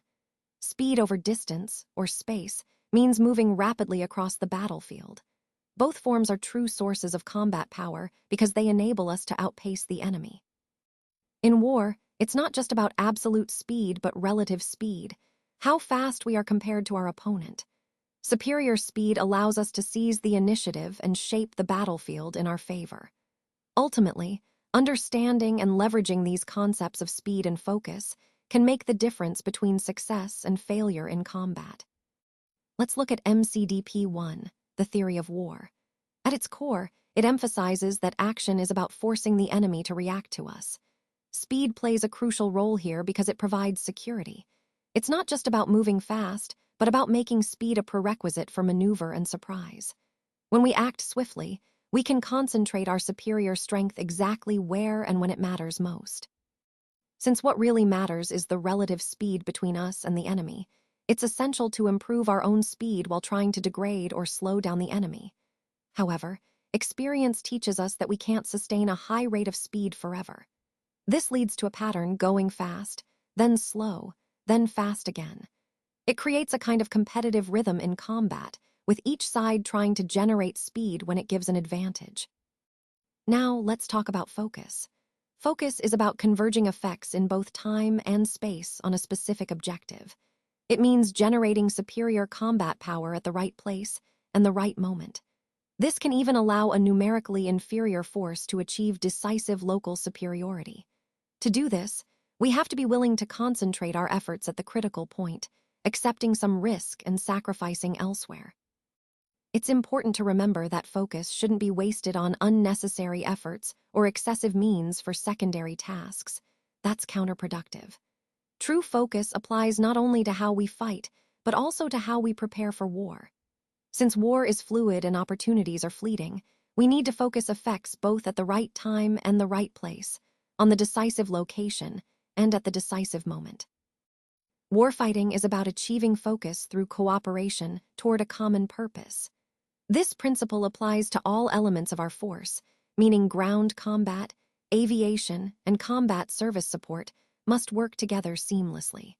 When we coordinate these elements effectively, we create a unified effort that enhances our overall effectiveness. Now, one of the key advantages we have is combining speed and focus.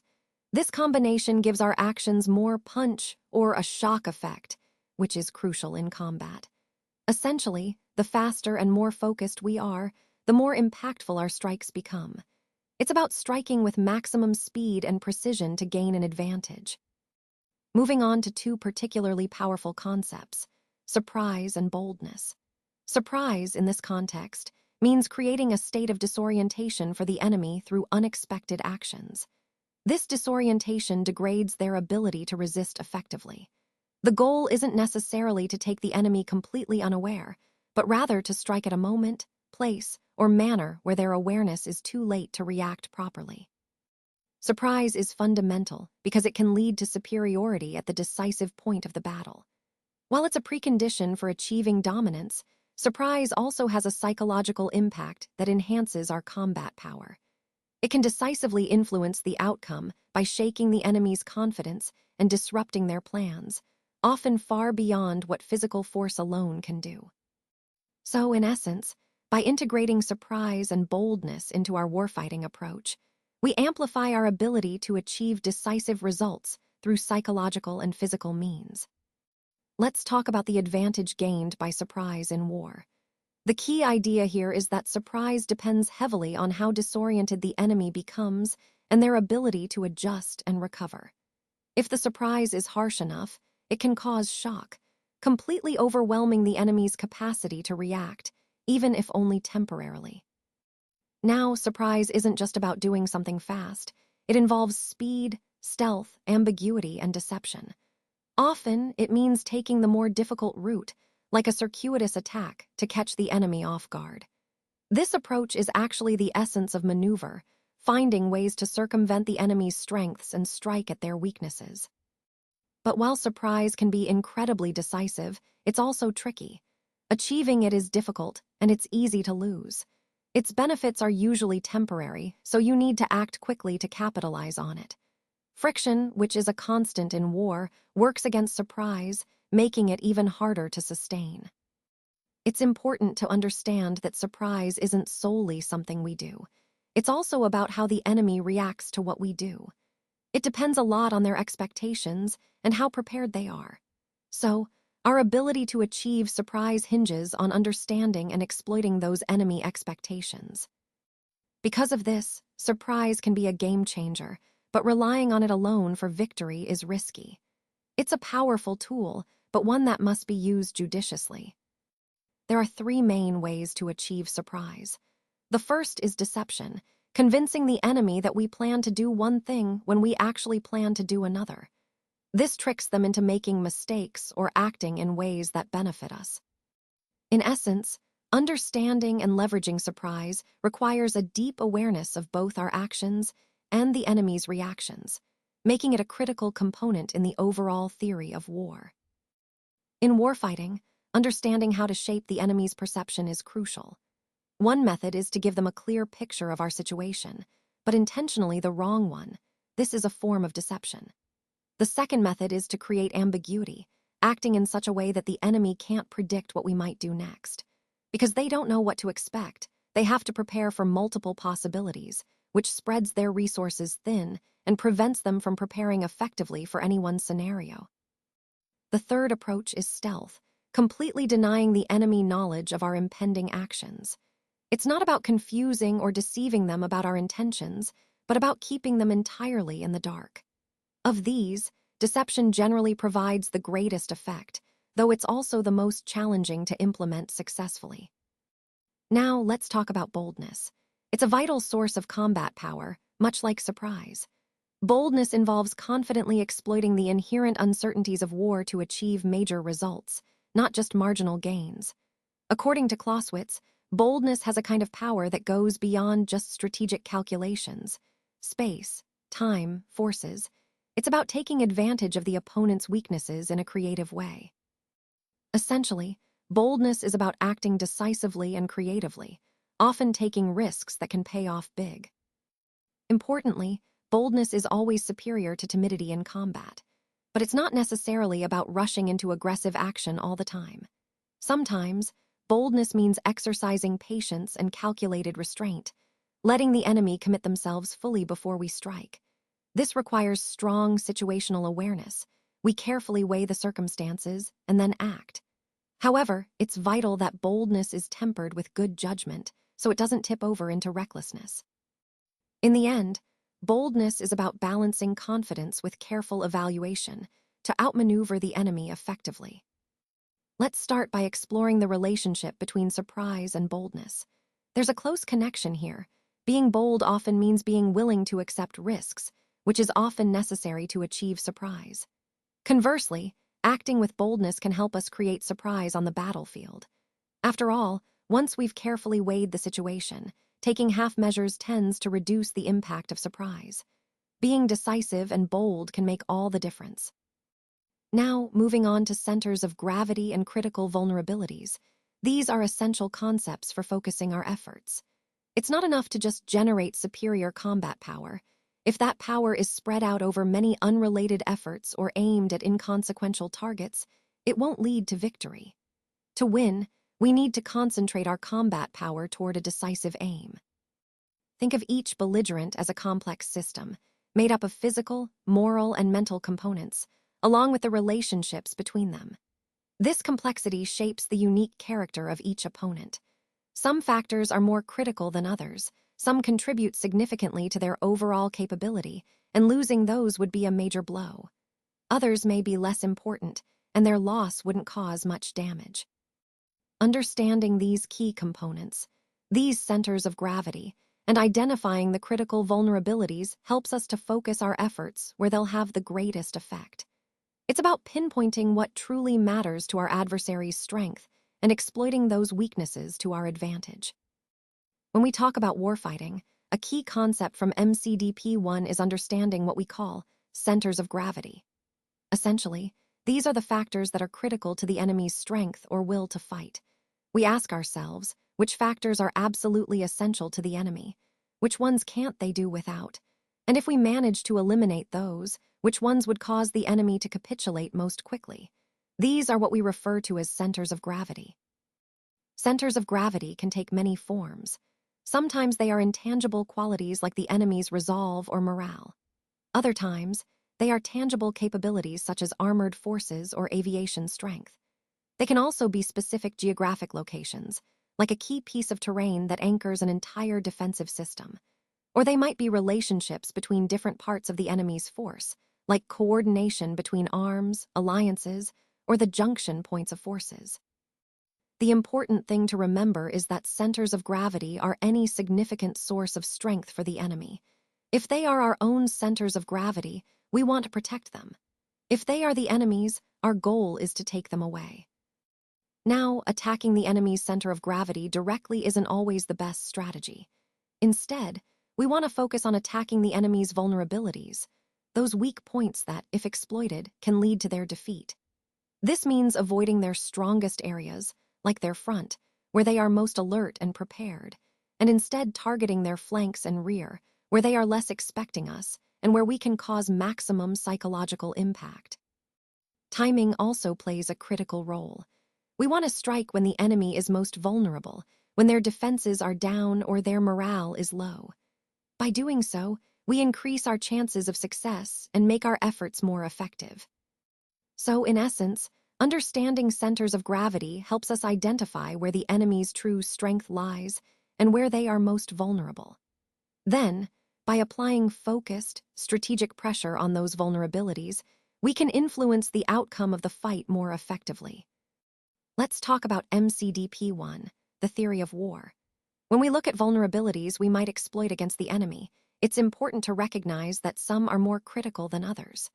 Some vulnerabilities, if exploited, can lead to the enemy's downfall, while others might only produce minimal gains. So, our focus should be on targeting these critical vulnerabilities, those that will cause the most significant damage to the enemy's ability to resist us. Understanding the enemy system in terms of a few centers of gravity or critical vulnerabilities helps us concentrate our efforts more effectively. The fewer the centers we identify, the easier it becomes to focus our actions. However, we must remember that most enemy systems won't rely on just a single center of gravity, or if they do, that center will be well protected. This means that attacking multiple lesser centers or vulnerabilities, either simultaneously or in sequence, might be necessary to achieve our objectives. Now, it's important to see that centers of gravity and critical vulnerabilities are closely related, but serve different purposes. Centers of gravity are about identifying the source of the enemy's strength, where they depend most heavily. Critical vulnerabilities, on the other hand, are about pinpointing weaknesses that can be exploited to attack those centers. Both concepts aim to guide us in targeting actions that will have the greatest impact on the enemy's ability to fight. Together, they form a strategic approach to shaping our efforts for maximum effect. Warfighting, as outlined in MCDP 1, emphasizes the importance of creating and exploiting opportunity. This idea highlights that, in combat, the commander must always be ready to respond to the unexpected and to take advantage of conditions that develop from initial actions. When enemy vulnerabilities are hard to identify, the best approach may be to exploit any and all vulnerabilities until a decisive opportunity presents itself. As opposing wills interact, they create fleeting opportunities. These are often born from the natural fog and friction of war. Such chances might stem from our own actions, enemy mistakes, or even luck. By actively exploiting these opportunities, we can generate even more chances for success. The key to capitalizing on opportunities lies in our speed, flexibility, boldness, and initiative. It's often these qualities that turn fleeting moments into decisive results. Mastering the ability to seize opportunities quickly and decisively is what ultimately shapes the outcome of combat. Let's take a closer look at MCDP 1, the theory of war. It emphasizes that war happens on multiple levels at the same time.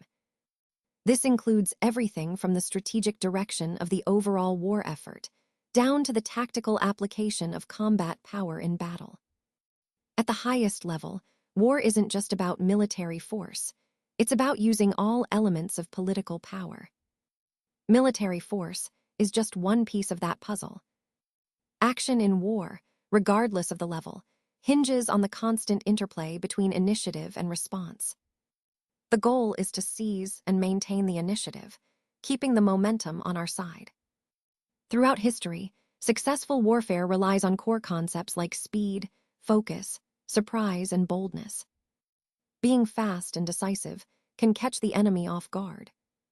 Focusing our efforts on critical vulnerabilities or centers of gravity is key to disrupting the enemy's capability. Recognizing and exploiting fleeting opportunities can turn the tide of battle in our favor. And as we'll see, our warfighting doctrine centers around maneuver, using movement and position to outthink and outmaneuver the opponent. All these ideas connect back to our overall theme, understanding war as a complex, multi-layered, and dynamic process that requires agility and precision. This slide doesn't contain enough information. That's why we're moving to the next slide. Let's start by looking at Chapter 3, titled Preparing for War. This section emphasizes that action is the most essential element in any strategic effort. Action, as described here, unfolds in three critical stages.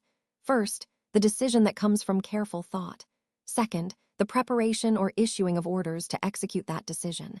And finally, the actual execution of the plan.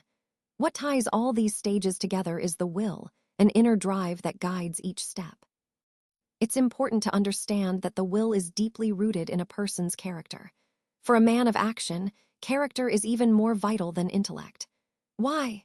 Because without the will, even the smartest plans can fall apart. Conversely, having willpower without the necessary intellect can lead to dangerous decisions.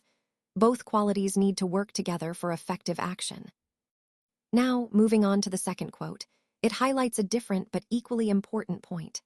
It's not enough for troops to just be skilled in their specific roles, whether infantry or artillery, and to have high morale. They also need to be versatile, adaptable, and well-trained in other critical skills like water navigation or jungle warfare. Marines, for example, must be trained to handle all environments, knowing that success often depends on this broad capability. Connecting this to our overall theme, whether it's strategic decision-making or troop readiness, the key takeaway is that preparation, mentally, physically, and morally, is essential. Success in war isn't just about having the right equipment or tactics. It's about cultivating the right character, willpower, and adaptability at every level. This slide doesn't contain enough information. That's why we're moving to the next slide. All right, let's talk about MCDP 1, preparing for war. During peacetime, the most critical task for any military is to prepare for war. Why? Because through its preparedness, the military acts as a deterrent against potential aggressors, signaling that we're ready and capable if needed. As the expeditionary force in readiness, the Marine Corps must always be prepared to deploy immediately, any climb, any place, and in any conflict. All our peacetime activities should be focused on achieving combat readiness. That means maintaining a high level of training, being flexible with our organization and equipment, ensuring our leadership is professional, and following a cohesive doctrine. Now let's shift to force planning, which is all about creating and maintaining the military capabilities we need. Planning plays a vital role, not just in preparing for war, but also in how we conduct it. The key to effective planning is having a clear objective, specifically, a defined level of readiness that we aim to achieve. Our force planning is concept-based.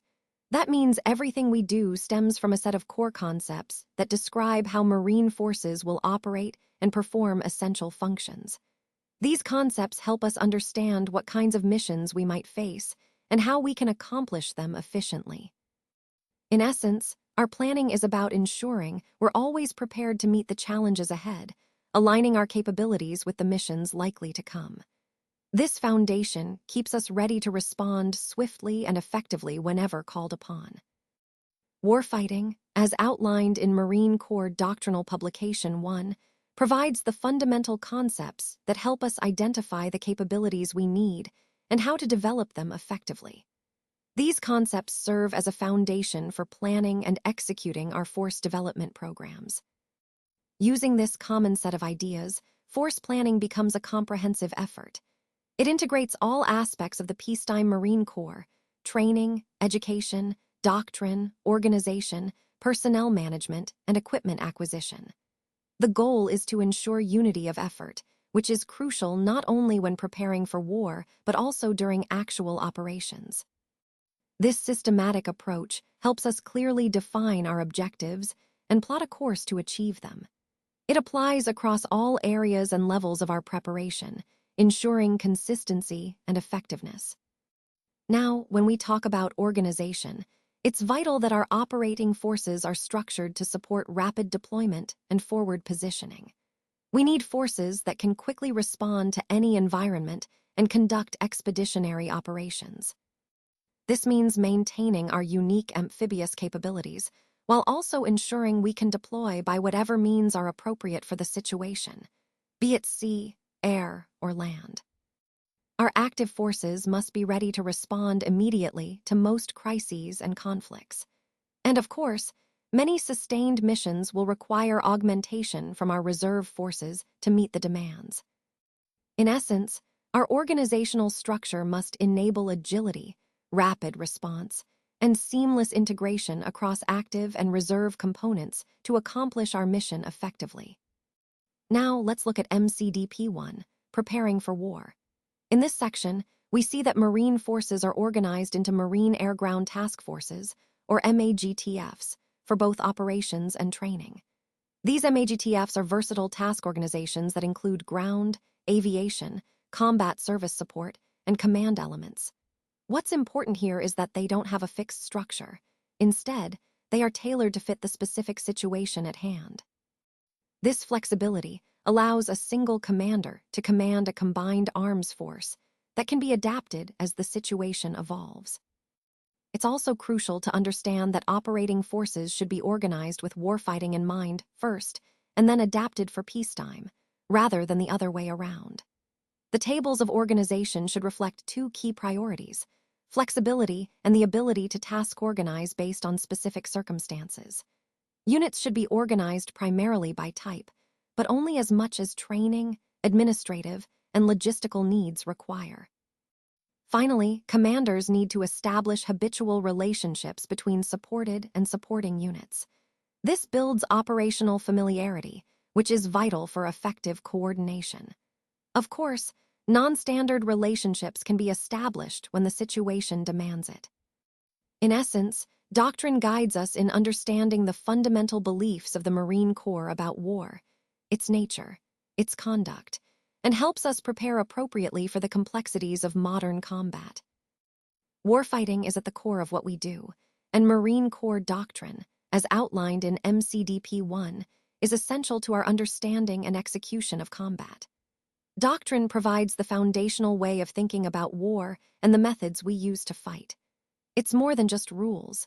It's a philosophy that guides how we lead Marines in combat, promotes professionalism, and creates a common language across the force.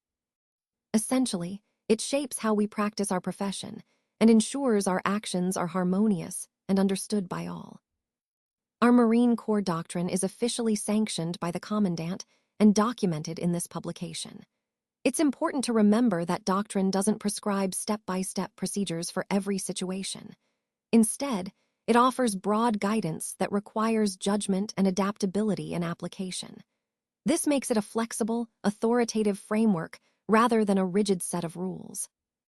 Now, professionalism is a critical element of our doctrine. Marine leaders are expected to be experts in the conduct of war. This means they must be both action-oriented and intellectually capable, skilled at getting things done while understanding the broader military art. Leaders need to be resolute, able to make self-reliant decisions confidently, and persistent in their execution. In the end, our doctrine and professionalism work together to ensure we are prepared, adaptive, and effective in combat, embodying the spirit and standards of the Marine Corps at all times.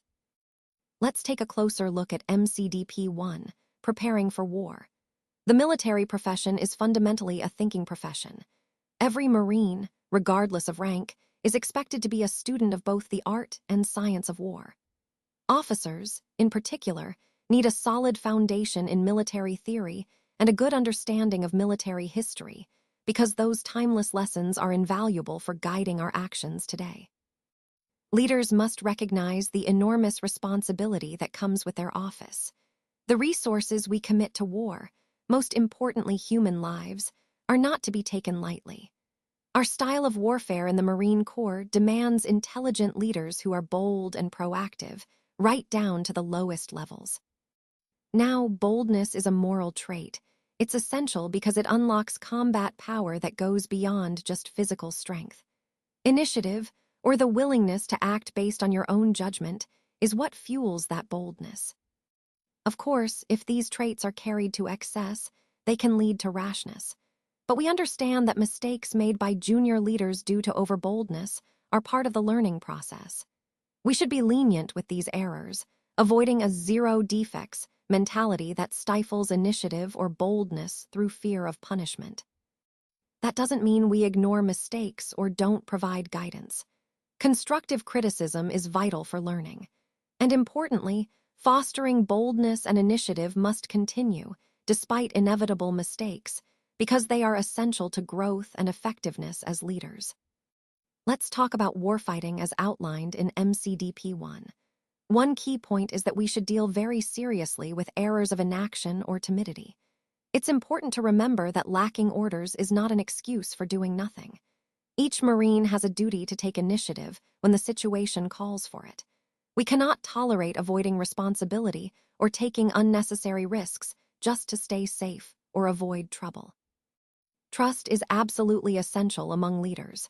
This means that senior leaders need to trust their subordinates' abilities, and juniors need to trust that their seniors are competent and supportive. Trust isn't just given, it has to be earned through consistent actions. Actions that undermine trust, like dishonesty or incompetence, must be met with strict discipline. Trust also comes from confidence and familiarity. Confidence comes from demonstrated professional skill, showing you're capable. Familiarity builds through shared experiences and a common professional philosophy, which helps us work better together. Now, no matter what rank we hold, from corporal to general, honesty and frankness should underpin all our relationships. Before a decision is made, subordinates have a duty to offer honest, professional opinions, even if they disagree. But once the decision is made, everyone must support it fully, as if it were their own. Leaders should encourage open, candid communication and avoid hiding behind their rank. Finally, we must reject the behavior of yes-men, those who just agree for personal gain. Ready compliance should be based on conviction, not just the desire for personal advancement. This approach keeps our team honest, confident, and effective in combat. Let's talk about MCDP 1, Preparing for War. The core idea here is that all training aims to develop forces capable of winning in combat. Training isn't just a one-time thing, it's the key to being effective in battle. That's why, during peacetime, training remains our main focus. But it's also important to remember that training shouldn't stop once war begins. We need to keep training during the conflict to adapt and learn from combat experiences. Now, all Marines, officers, and enlisted start with similar entry-level training. Think of this as a socialization process. It's designed to give everyone a shared experience, a sense of pride in our heritage, and a set of core values that bind us together. This initial step is fundamental in shaping a Marine. Next, let's emphasize the importance of basic individual skills. These skills are the foundation of combat effectiveness. No matter your occupational specialty, mastering basic combat skills is essential. But it's equally important to focus on unit skills. Remember, unit skills aren't just the sum of individual skills. Having excellent individual skills doesn't automatically mean the entire unit is prepared. Finally, commanders at every level have a crucial role. They need to allocate enough time and freedom for their subordinates to conduct proper training. This ensures that both individual and unit skills are developed to the highest standards, so we're ready for whatever challenges come our way. When we talk about warfighting and the principles outlined in MCDP 1, one key aspect is ensuring our personnel achieve proficiency at their respective levels. It's crucial that higher-level demands don't overshadow the opportunities for our subordinates to engage in autonomous unit training. This balance helps develop confident, capable leaders at every tier. To foster initiative among junior leaders, we should adopt a decentralized approach to training, much like combat itself. Senior commanders play a vital role by setting clear goals and standards, communicating the training's intent, and establishing a main effort. However, they should generally avoid micromanaging how the training is executed. This delegation encourages initiative and adaptability. Our training programs should be practical, challenging, and progressive. We start with individual skills and small unit training, then build towards a fully integrated combined arms MAGTF. Importantly, the way we organize for training should mirror how we organize for combat. Units, including MAGTFs, need to train with all the forces they'll have in actual operations, assigned, reinforcing, and supporting forces, so that training translates directly to combat readiness. Now let's talk about collective training, which includes drills and exercises. Drills are small unit activities focused on mastering specific tasks through repetition.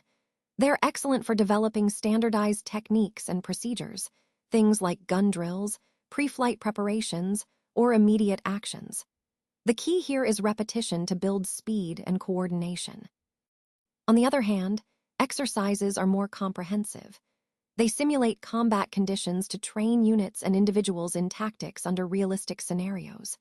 The goal is to make these exercises as close to real war as possible, so we can identify strengths and address weaknesses in a controlled environment that closely mirrors actual combat.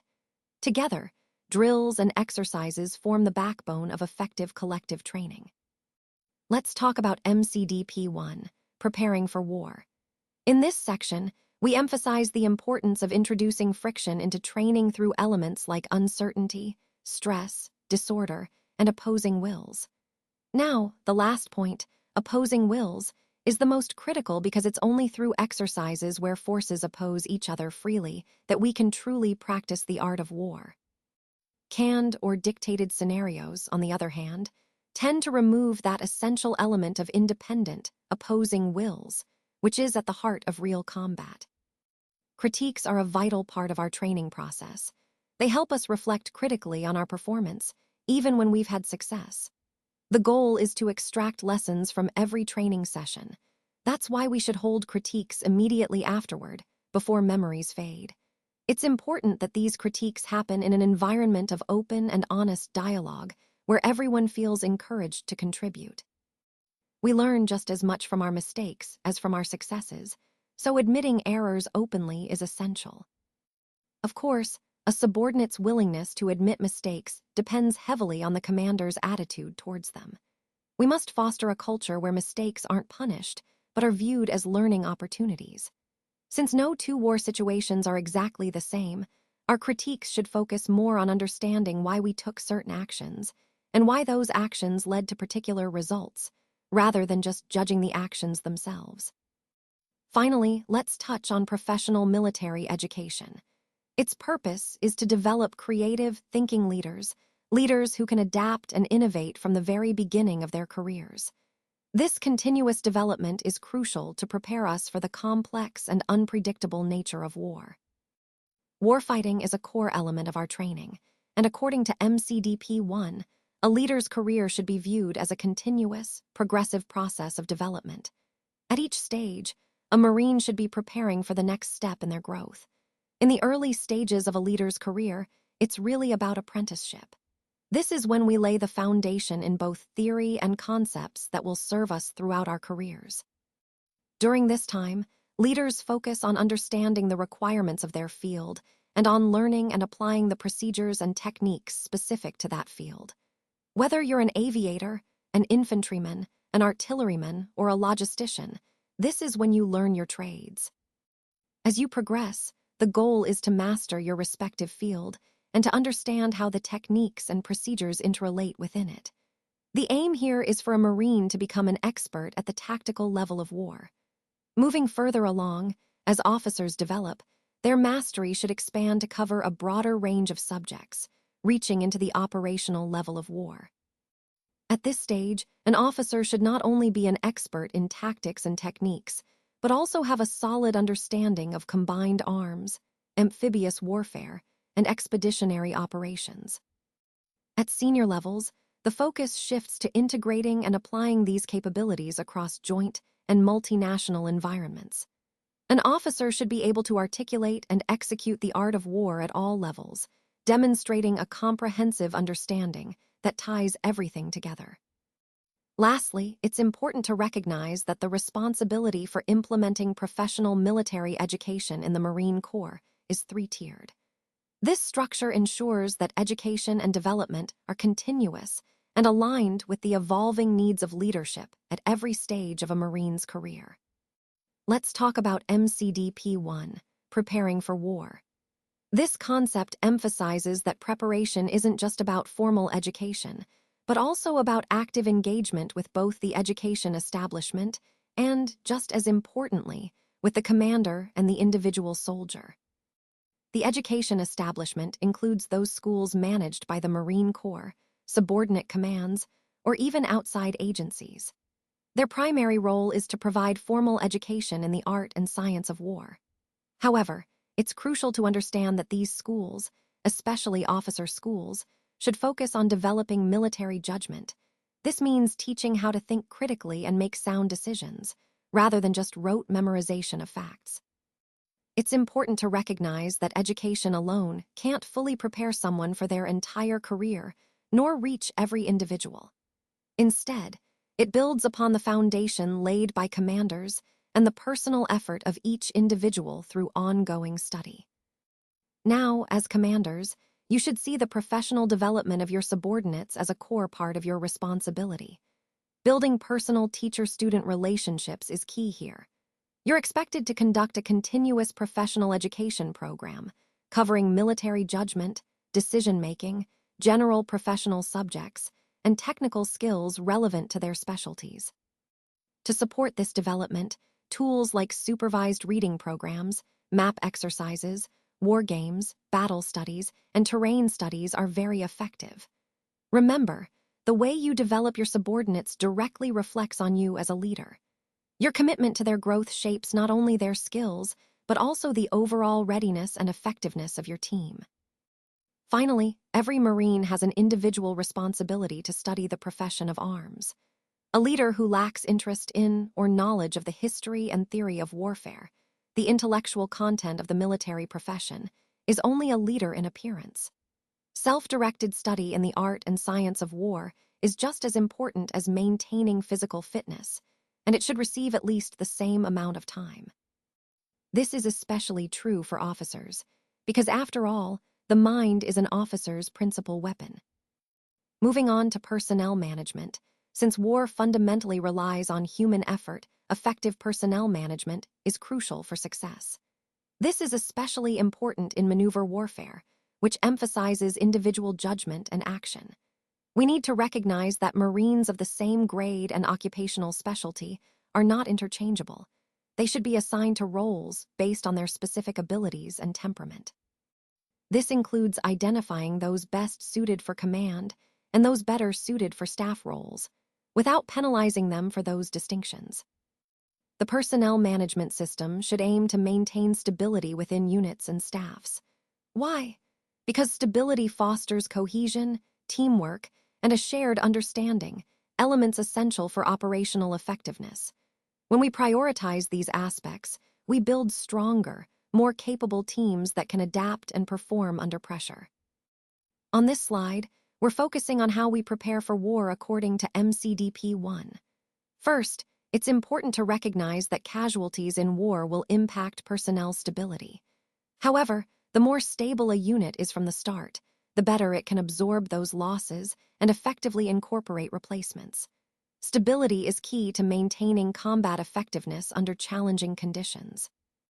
Next, our promotion and advancement policies should reward those willing to accept responsibility and show initiative. Encouraging initiative at all levels helps build a more resilient and adaptable force. Moving on to equipment, it needs to be straightforward to operate and maintain. Reliability is crucial, and it should work seamlessly with other gear we have. Equipment that requires minimal specialized training allows us to get units up to speed faster. It's also essential that equipment aligns with our doctrine and tactics, ensuring it's used effectively in combat. A primary consideration is our reliance on strategic and tactical mobility. For strategic movement, we depend heavily on shipping, while for tactical operations, landing craft, helicopters, and vertical short takeoff and landing aircraft are vital for moving from ship to shore and operating inland. Another key point is that our equipment must be employable and supportable even in undeveloped theaters with limited infrastructure. We often operate in environments where logistics and support are challenging, so gear must be designed with those conditions in mind. Finally, to reduce costs and speed up deployment, we'll leverage existing capabilities, what we call off-the-shelf technology, whenever possible. This approach helps us stay agile and ready without unnecessary delays or expenses. All these points together help us build a force that's resilient, adaptable, and ready to meet the demands of modern warfare. Let's talk about warfighting and the principles from MCDP 1. Acquisition should be a two-way process that complements our operational and functional concepts. It's especially important for the long term that we identify combat requirements early on and develop equipment to meet those needs. Ideally, these requirements should be based on analyzing likely enemy vulnerabilities, so we can develop equipment specifically to exploit those weaknesses. At the same time, we shouldn't forget about existing equipment that's already proven useful. Remember, equipment is only valuable if it actually enhances our combat effectiveness. But we also need to consider support, things like operator training, maintenance, power sources, fuel, and transport. Any new capability must justify the support it requires, and we need to plan for these support needs from the start. Another key point is balancing specialization with versatility. Developing highly specialized equipment can increase capabilities, but it also makes us more vulnerable to countermeasures. So, instead of relying on one single family of equipment, it's often better to maintain a variety of equipment types to stay adaptable across different environments. Finally, it's crucial that we develop employment techniques and procedures alongside the equipment itself. Doing this concurrently helps minimize delays between when equipment is fielded and when it's actually ready for combat, ensuring we're always prepared to deploy effectively. Let's talk about MCDP 1, preparing for war, and its relevance to our operational readiness. First, it's important to recognize that preparing for war isn't just about having the right equipment. It's also about making sure our forces are properly trained before we field that equipment. This ensures we can maximize its effectiveness from the start. Now, there are two key dangers when it comes to equipment. The first is over-reliance on technology, which can make us less adaptable if technology fails or is countered. The second danger is failing to fully leverage technological capabilities. Technology can significantly enhance our ability to fight, but it cannot and should not replace human judgment and decision-making. Remember, better equipment isn't a cure-all. We still need solid doctrine and tactical solutions to address combat challenges. Any advantage gained through technology is temporary because someone else will develop a countermeasure, whether tactical or technological. That diminishes that edge. Another critical point is dependency. If we rely too heavily on equipment, we risk losing our ability to operate effectively when it becomes inoperable. That's why resilience and flexibility remain vital. Finally, discipline in technology use is essential. Advanced information systems, for example, can tempt us to micromanage or exert excessive control over subordinates. But that approach conflicts with our core command philosophy: trust, empowerment, and decentralized decision-making. To wrap up, remember that our two fundamental military functions are waging war and preparing for war. All activities should support these objectives, ensuring we maintain our readiness and adaptability in any situation. When we talk about warfighting, as outlined in MCDP 1, it's crucial to understand that everything we do in the present must be connected to preparing for potential future conflicts. The key point here is that actions taken now on the battlefield are only justifiable if they help us get ready for what might come next. We can't afford to treat conduct and preparation as separate or isolated activities. Instead, they are deeply intertwined. If we neglect proper preparation, the consequences can be disastrous once we're engaged in actual combat. Failure in readiness doesn't just mean we're less effective. It can lead to failure on the battlefield altogether. So the overall message is clear. Our current warfighting efforts must always be aimed at strengthening our future capabilities. Preparation is not just a side task, it's the foundation of successful warfighting. Chapter 4, The Conduct of War. Let's start with Sun Tzu's analogy. He compares an army to flowing water. Just like water naturally seeks the lowest ground and avoids the heights, an army should avoid direct confrontation with strong points and instead focus on striking weaknesses. This highlights the importance of flexibility and strategic positioning in warfare. Next, Sun Tzu emphasizes that speed is crucial. Moving quickly to exploit the enemy's unpreparedness, taking unexpected routes, these are tactics to catch your opponent off guard. Striking where they haven't set defenses or precautions can turn the tide of battle in your favor. Finally, I want to share a personal story from my time as a cadet. I was studying the principles of war, thinking about all the complex strategies involved. The sergeant major, with a twinkle in his eye, told me the real secret is simple.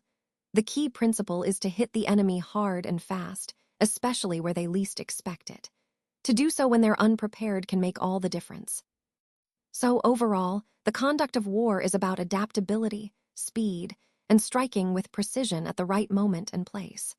These timeless ideas continue to inform successful military strategy. This slide doesn't contain enough information. That's why we're moving to the next slide. Let's take a closer look at MCDP 1, the conduct of war. The core idea here is that the primary reason for the existence of the United States Marine Corps is to secure or protect our national policy objectives through military force, especially when peaceful means aren't enough. Essentially, our mission is driven by understanding the nature and theory of war, which must guide how we prepare and operate. Now, the big challenge we face is developing a concept of warfighting that aligns with this understanding and adapts to the realities of the modern battlefield. So, what does that mean in practical terms? It means creating a warfighting approach that allows us to operate effectively in uncertain, chaotic, and fluid environments. We want a concept that not only survives in these conditions, but also exploits them to our advantage. It also means harnessing the rhythm of war, the sense of timing and tempo, to generate and leverage superior speed and initiative. Our concept must be versatile enough to be effective across the entire spectrum of conflict, because we can't afford to change our doctrine from situation to situation and expect to stay proficient. Furthermore, it's about recognizing and seizing fleeting opportunities that naturally occur during war. These moments can be decisive if we're prepared to act swiftly. And, importantly, our concept must incorporate not just the physical forces, but also the moral and mental aspects of war, which we've seen are often the most significant parts. In summary, this approach is about creating a flexible, responsive, and holistic warfighting concept that prepares us to operate effectively at all levels and in all conditions. Warfighting, as outlined in MCDP 1, is about our ability to succeed against a numerically superior foe because we cannot always count on having a numerical advantage, whether locally or overall. This is especially true in expeditionary situations, where public support for military action might be tepid or short-lived. In these scenarios, we need a concept that allows us to win quickly, often on the enemy's home soil, with minimal casualties and limited external support. The Marine Corps approach to this is based on a warfighting doctrine that emphasizes rapid, flexible, and opportunistic maneuver. Now, when I say maneuver, I want to clarify what that means. Traditionally, we think of maneuver as moving in space to gain a positional advantage. But to really maximize maneuver's effectiveness, we need to expand that understanding beyond just spatial movement. The core idea of maneuver is taking action to generate and exploit some kind of advantage over the enemy, whether that's psychological, technological, temporal, or spatial, to accomplish our objectives more effectively. For example, maneuver in the psychological domain might involve disorienting or demoralizing the enemy. Technological maneuver could mean leveraging superior equipment or tactics. And temporal maneuver, perhaps the most critical, is generating a faster tempo than the enemy, giving us a crucial advantage in time. By maneuvering across all these dimensions, space, time, and others, we aim to outthink and outpace our adversary, ensuring we can achieve our goals swiftly and efficiently, even when outnumbered. Let's take a closer look at MCDP-1, the conduct of war, and the idea that an inferior force can achieve decisive superiority at the right time and place. This concept highlights the importance of timing and strategic positioning in warfare. Now, moving on to maneuver warfare. This is a warfighting philosophy that aims to break the enemy's cohesion through rapid, focused, and often unexpected actions. The goal is to create chaos and confusion, making it difficult for the enemy to respond effectively. Instead of simply wearing down the enemy's defenses over time, maneuver warfare seeks to bypass those defenses altogether. The idea is to penetrate the enemy's system and tear it apart from within. The ultimate aim is to undermine the enemy's ability to resist by destroying their moral, mental, and physical cohesion, effectively breaking them as a coordinated force.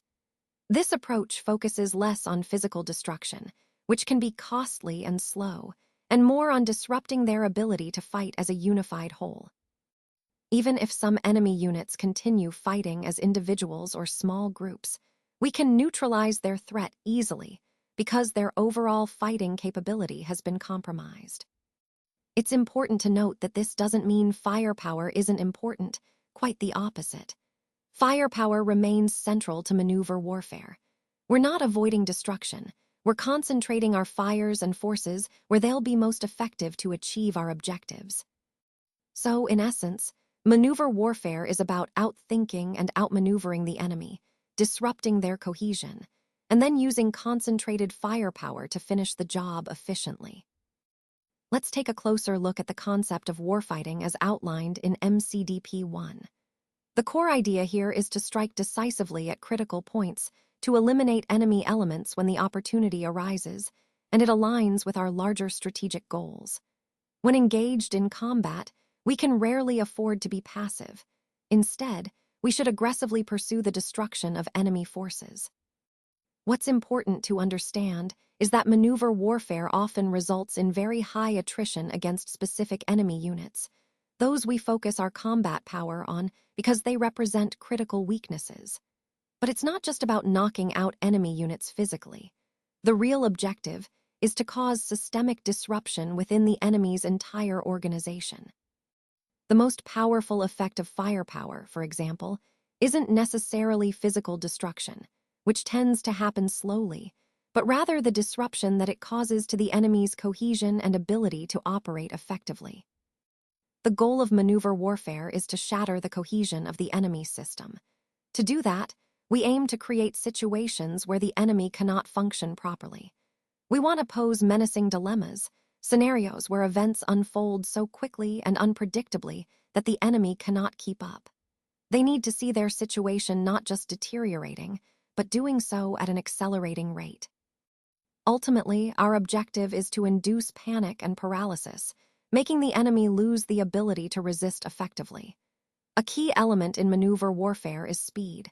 We need to seize the initiative, dictate the terms of the engagement, and keep the enemy off balance. This increases their friction, making it harder for them to respond. By establishing a pace that they cannot sustain, each of their reactions becomes increasingly delayed. Over time, this leads to their being overwhelmed by the momentum of events. In essence, we want to push the enemy into a state where they are reacting to our actions, rather than acting on their own initiative. That's the true power of maneuver warfare, using speed and timing to create chaos within the enemy's system and achieve our objectives. Let's delve into MCDP 1, the conduct of war, and explore the key principles that guide effective combat operations. First, it's crucial to understand that success relies heavily on focusing our efforts to maximize impact. In combat, this isn't just about inflicting physical damage, but about creating disruption through violence and shock effects. By concentrating our strength against enemy vulnerabilities, we can strike quickly and boldly, targeting the right place, at the right time, and in ways that cause the greatest damage to the enemy's ability to fight. Once we gain an advantage, it's essential to press that advantage relentlessly. We must be ruthlessly opportunistic, actively seeking signs of weakness and directing all available combat power toward exploiting those openings. When the decisive moment arrives, we need to act fully and aggressively, pushing ourselves to the limits of exhaustion to seize victory. Another vital concept is surprise, which we've already recognized as a powerful weapon. By studying the enemy, we gain insight into their perceptions and expectations. Through deception, we can shape what they anticipate, and then exploit those expectations by striking unexpectedly, at an unanticipated time and place. To maintain unpredictability, we must avoid predictable patterns and rules, which can limit our imagination and initiative. Instead, operating across multiple axes with numerous possible courses of action keeps the enemy unsure of what we'll do next, gaining us a strategic advantage.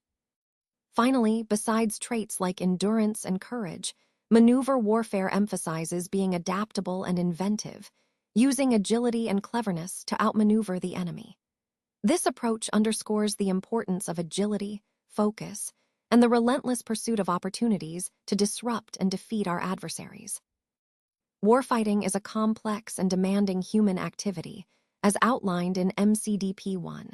It requires specific skills and traits. First, you need the temperament to cope with uncertainty.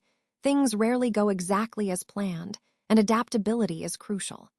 Flexibility of mind is essential to handle fluid and disorderly situations where quick thinking can make a difference. Independence of mind is also vital, being willing to act with initiative and boldness, always looking for opportunities to exploit the enemy's weaknesses. However, these traits must be guided by self-discipline and loyalty to our objectives and the directives of our leaders. Moral courage comes into play here. It takes guts to make decisions that might be risky but necessary for mission success. Maneuver warfare, in particular, demands the ability to think above our own level, seeing the bigger picture, while still acting decisively at our level to respond to the immediate situation. Now, let's talk about orienting on the enemy, which is fundamental to maneuver warfare. It's all about understanding what the enemy system is, the entire set of elements that make up the threat we face within our operational environment. For example, if you're a pilot, it might be the combination of air defense radars, surface-to-air missiles, and enemy aircraft that you need to penetrate. If you're a rifle company commander, it could be the mutually supporting defensive positions on the terrain ahead, protected by obstacles and crew-served weapons. For an electronic warfare specialist, it's about the enemy's command and control networks, understanding and disrupting their communication links. In every case, the key is to focus on the enemy system as a whole and to develop a clear picture of how it operates so we can target it effectively and gain an advantage in the fight. This mindset allows us to shape the battle space in our favor and execute maneuver warfare successfully. Let's take a closer look at MCDP 1, the conduct of war.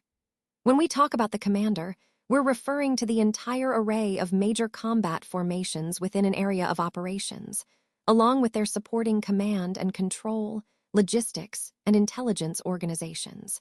It's a comprehensive view of the forces involved. One of the key points is understanding the enemy system. We need to identify what makes it tick, the unique characteristics that allow it to function effectively. By doing so, We can find ways to penetrate the system, tear it apart, and if necessary, destroy its isolated components. This approach requires us to focus on attacking critical vulnerabilities and centers of gravity, those crucial points without which the enemy cannot operate effectively. Importantly, this means shifting our focus outward, towards the specific characteristics of the enemy, rather than just following predetermined procedures mechanically. For example, if the enemy has fortified defensive works, penetrating that system might involve infiltrating or launching a focused, violent attack at a weak spot. The goal is to physically rupture the defenses, which then allows us to envelop the enemy positions or roll them up from within.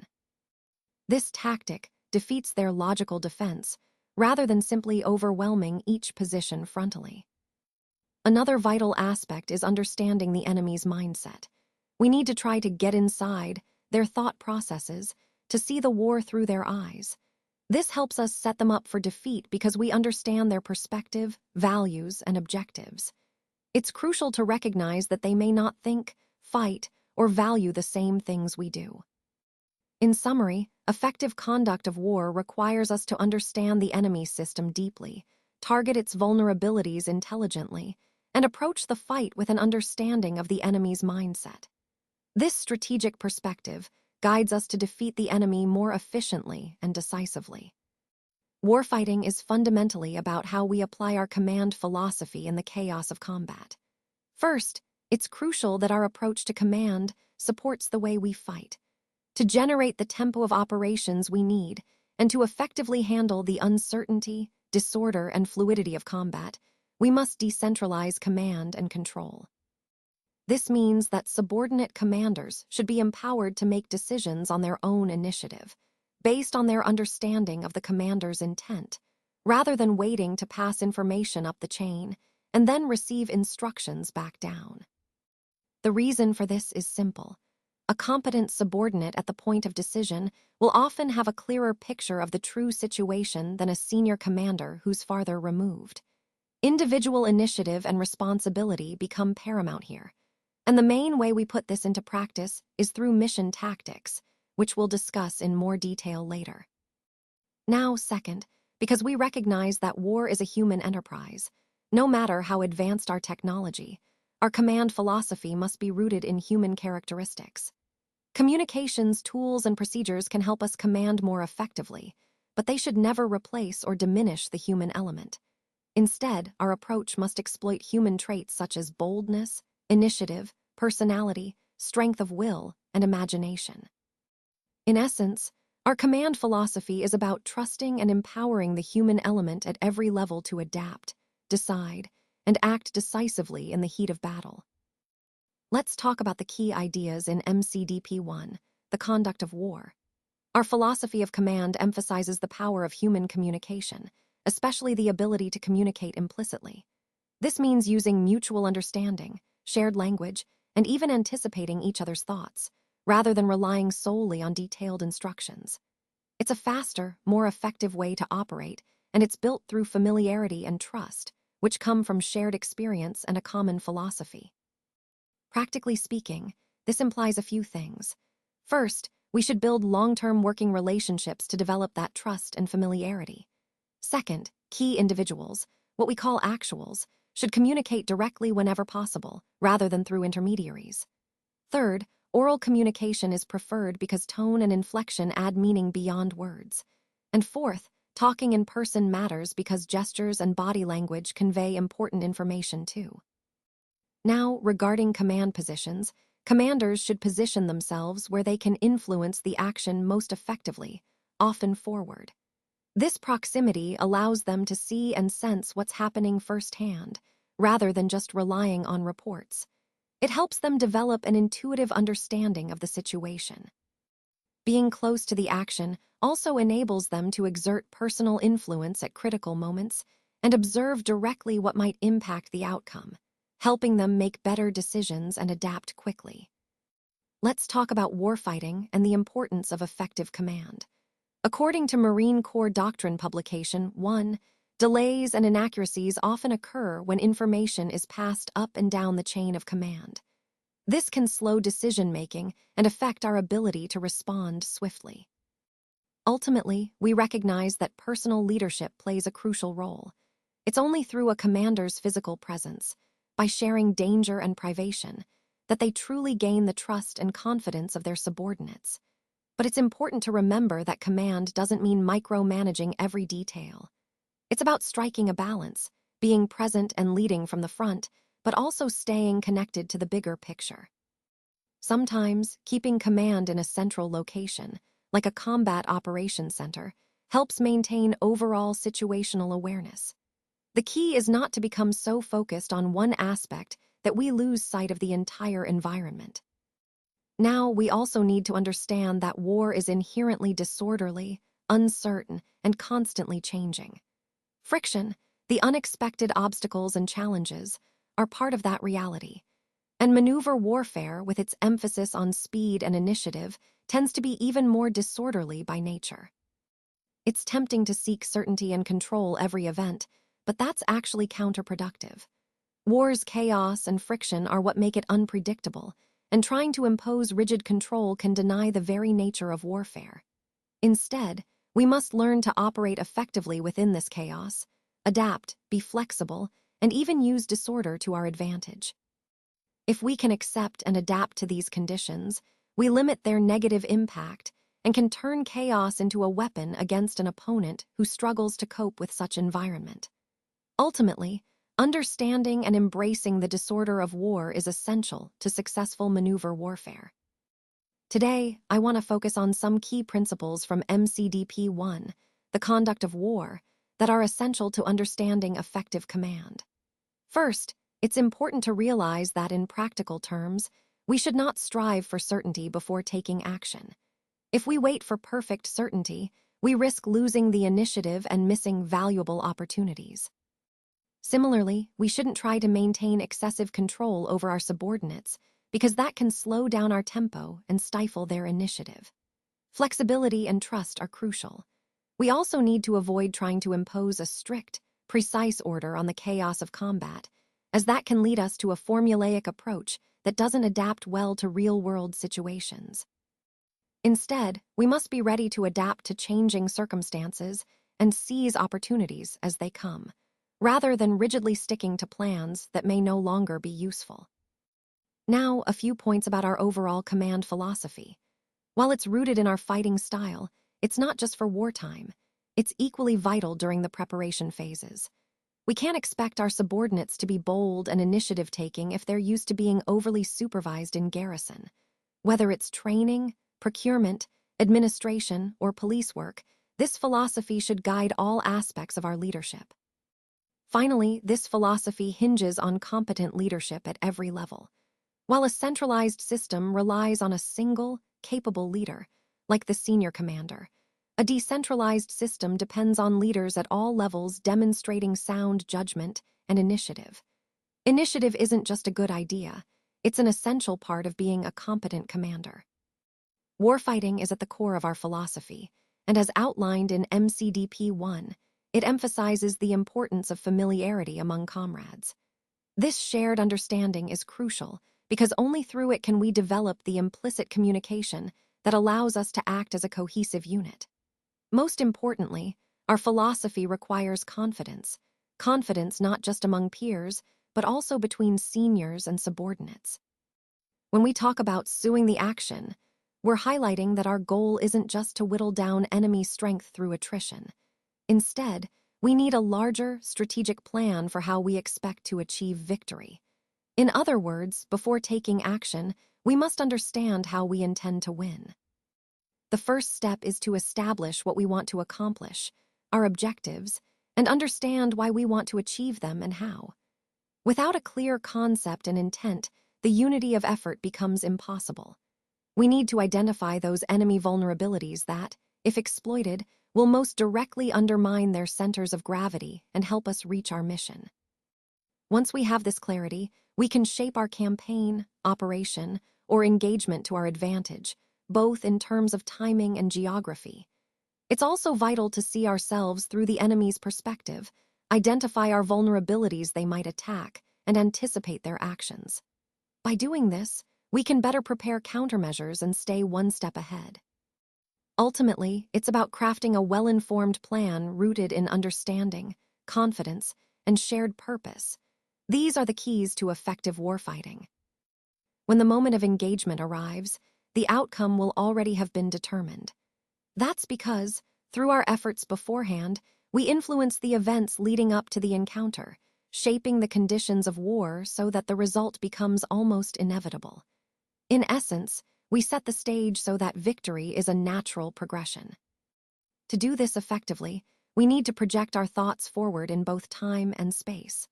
Planning plays a crucial role here, but it's important to understand that planning doesn't mean creating a detailed, step-by-step timetable. We've already established that war is inherently unpredictable and disorderly, so expecting to control every detail isn't realistic. Instead, our goal is to shape the general conditions of the battle. This shaping involves a range of actions, both lethal and non-lethal, that span from direct attacks to psychological operations, electronic warfare, and even stockpiling supplies for future use. These activities can make the enemy more vulnerable to attack, help friendly forces maneuver more freely, or even dictate when and where a decisive battle occurs. For example, we might channel enemy movement in a specific direction, or delay reinforcements so we can fight a less coordinated enemy, or deceive the enemy to shape their expectations, allowing us to exploit their assumptions. Additionally, we can target specific enemy capabilities, like destroying their air defenses, to maximize our own operational effectiveness. All these shaping activities are about influencing the battlefield conditions so that when the moment of engagement arrives, the outcome is already tipped in our favor. Let's talk about warfighting as outlined in MCDP 1. When we shape the battle space, our goal is to gain the initiative, preserve momentum, and control the tempo of operations. This means actively influencing events to set the stage for success. It's also important to shape events in a way that gives us multiple options. By doing so, when the moment for decisive action arrives, we're not limited to just one course of action. We have flexibility. Now, a key point to remember is that the further ahead we try to influence, the less control we actually have. So, the farther we look into the future, the less precision we should aim for in our shaping efforts. Instead, our focus shifts from direct influence to laying the groundwork for future actions. As events unfold and our influence increases, we've already developed a good understanding of the situation and how we want to shape it. Another crucial aspect relates to the level of command. At higher echelons, say, theater or strategic levels, the sphere of influence is much broader, and we need to think further ahead in both time and space. These commanders are planning weeks or even months in advance, shaping entire theaters. On the other hand, junior commanders, who are busy with immediate battles, focus on hours or even minutes and on the immediate battlefield. Regardless of where we operate, having a clear vision of the desired outcome is essential. We need to understand how to shape the action over time and space to achieve our objectives. Ultimately, effective warfighting involves deliberate shaping, anticipating, influencing, and preparing for future opportunities, all while maintaining flexibility for when the decisive moment arrives. Decision-making is absolutely essential to the conduct of war, because all actions stem from decisions, or, sometimes, from the lack of a decision. If we fail to make a decision due to a lack of will, we are effectively surrendering the initiative to our enemy. Conversely, if we consciously choose to delay action for any reason, that also counts as a decision. So, in essence, any decision, whether to act or not, is better than making no decision at all, because it keeps us moving forward. Now, since war is fundamentally a conflict between opposing wills, we can't make decisions in a vacuum. We always need to consider how the enemy might respond or counteract our actions. While our goal is to impose our will on the enemy, we have to remember that the enemy is trying to do the same to us. This interplay makes decision-making complex and dynamic. Time plays a critical role here, often the most important factor. Effective decision-making depends heavily on understanding how much decision time we have and making the most of it. Generally speaking, the faster we can make and implement decisions, the greater our advantage tends to be. This creates a kind of time competition in execution, where timeliness becomes essential to maintaining or generating tempo on the battlefield.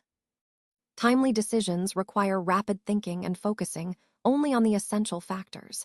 We should always strive to accelerate our decision-making process when time is limited. But at the same time, we need to recognize situations where time isn't a constraint and decisions can be made more deliberately. Balancing speed and accuracy in decision-making is key to maintaining the initiative and ensuring success in conflict. When it comes to warfighting, it's important to remember that a key factor from Marine Corps Planning Doctrine, MCDP 1, is that we shouldn't rush our decisions unnecessarily. A military decision isn't just about crunching numbers or formulas. Instead, decision-making involves having the situational awareness to understand the core of the problem and the creativity to develop effective solutions. These skills, recognizing what's essential and thinking outside the box, are developed through experience, education, and intelligence. Sometimes, especially at lower levels or in fast-changing situations, decision-making is more intuitive, based on instinct and prior experience. Other times, particularly when we're planning deliberately or at higher levels, it's more analytical. We compare options and weigh their pros and cons. The key is that we should base our decisions on awareness, truly understanding what makes each situation unique, rather than relying on conditioned responses or habits. It's also crucial to have moral courage, to make tough decisions even when the outcome is uncertain. We must accept full responsibility for our choices and avoid delaying action just to gather more information. Postponing decisions in an emergency to seek more data can show a lack of moral courage and may cost us opportunities. Of course, we want to avoid rash decisions, but we also can't afford to squander opportunities while waiting for perfect information. Ultimately, effective decision-making in warfighting balances awareness, courage, and timely action. Let's start with MCDP 1, the conduct of war. Finally, it's important to recognize that all decisions in war must be made in the face of uncertainty. Every situation is unique, and as a result, there is no perfect solution to any battlefield problem. Because of that, we shouldn't get stuck agonizing over finding the perfect plan. The core of the issue is to select a promising course of action that carries an acceptable level of risk, and then execute it more quickly than our opponent. As the saying goes, a good plan violently executed now is better than a perfect plan executed next week, which emphasizes the importance of swift, decisive action. Now, let's talk about mission tactics, which is a key way we put maneuver warfare into practice. Mission tactics, as the name suggests, involves assigning a subordinate a mission without dictating exactly how to accomplish it. We leave the manner of execution up to the subordinate, allowing them the freedom and duty to decide the best steps based on the situation. This approach relies on the subordinate's initiative, but it's framed by clear guidance and understanding. The benefit of mission tactics for the senior commander is significant. It frees up their time to focus on higher-level concerns rather than getting bogged down in the details of subordinate actions. The senior's role is to prescribe only what's necessary for coordination, leaving the subordinate the flexibility to adapt and execute effectively on the ground. Warfighting, as outlined in Marine Corps Doctrine Publication 1, emphasizes the importance of initiative at all levels. The senior leader intervenes in a subordinate's execution only when absolutely necessary. This approach allows for a high tempo of operations because it grants subordinates the freedom to act independently. When they are free from excessive restrictions, they can adapt their actions quickly to changing situations on the battlefield. They inform the commander of what they have done, but they don't wait around for permission. This is key to maintaining momentum. Mission tactics serve as a sort of contract between the senior and the subordinate. The senior commits to providing the necessary support, resources, guidance, and intent without micromanaging every step. In turn, subordinates are expected to exercise good judgment and initiative, always acting in line with the commander's intent. They must act responsibly and loyally, knowing their limits and not exceeding their authority. A crucial concept here is topsight, the ability of subordinates to see how their actions fit into the bigger picture. They need to think beyond their immediate tasks and consider the larger operational goal. This kind of thinking ensures that individual actions contribute to the overall mission success. Of course, decentralizing initiative requires a way to maintain unity and focus. This isn't achieved through strict control, but through harmonious initiative and lateral coordination. Subordinates coordinate among themselves within the framework of guidance from above, ensuring that all efforts are aligned toward the common objective. In essence, this philosophy enables us to operate at a high tempo, leveraging initiative at every level, while still maintaining the unity necessary for effective warfighting. Let's talk about the commander's intent, which is a key tool in achieving a harmonious and flexible operation. The purpose of providing intent is to help subordinates understand the larger context of their actions. This understanding enables them to exercise judgment and take initiative, especially when unexpected situations arise. Essentially, it allows us to adapt our plans while still aligning with the higher commander's overall goals. There are two main parts to any mission. First is the task, what needs to be done. Sometimes this includes when and where it should be accomplished. The second part is the intent, the reason behind the task, or why we're doing it. While the task describes what action to take, the intent explains the purpose behind it. The intent tends to be more lasting than the task, because situations can change. For example, if a situation makes the original task obsolete, understanding the intent helps us continue to act in a way that still fulfills the original purpose.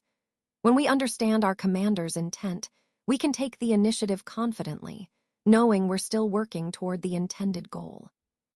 Typically, the intent for a unit is established by the commander who assigns that unit's mission. This is often done through the mission statement given to a subordinate. But if a subordinate commander isn't clear on the purpose of their mission, it's their responsibility to ask for clarification.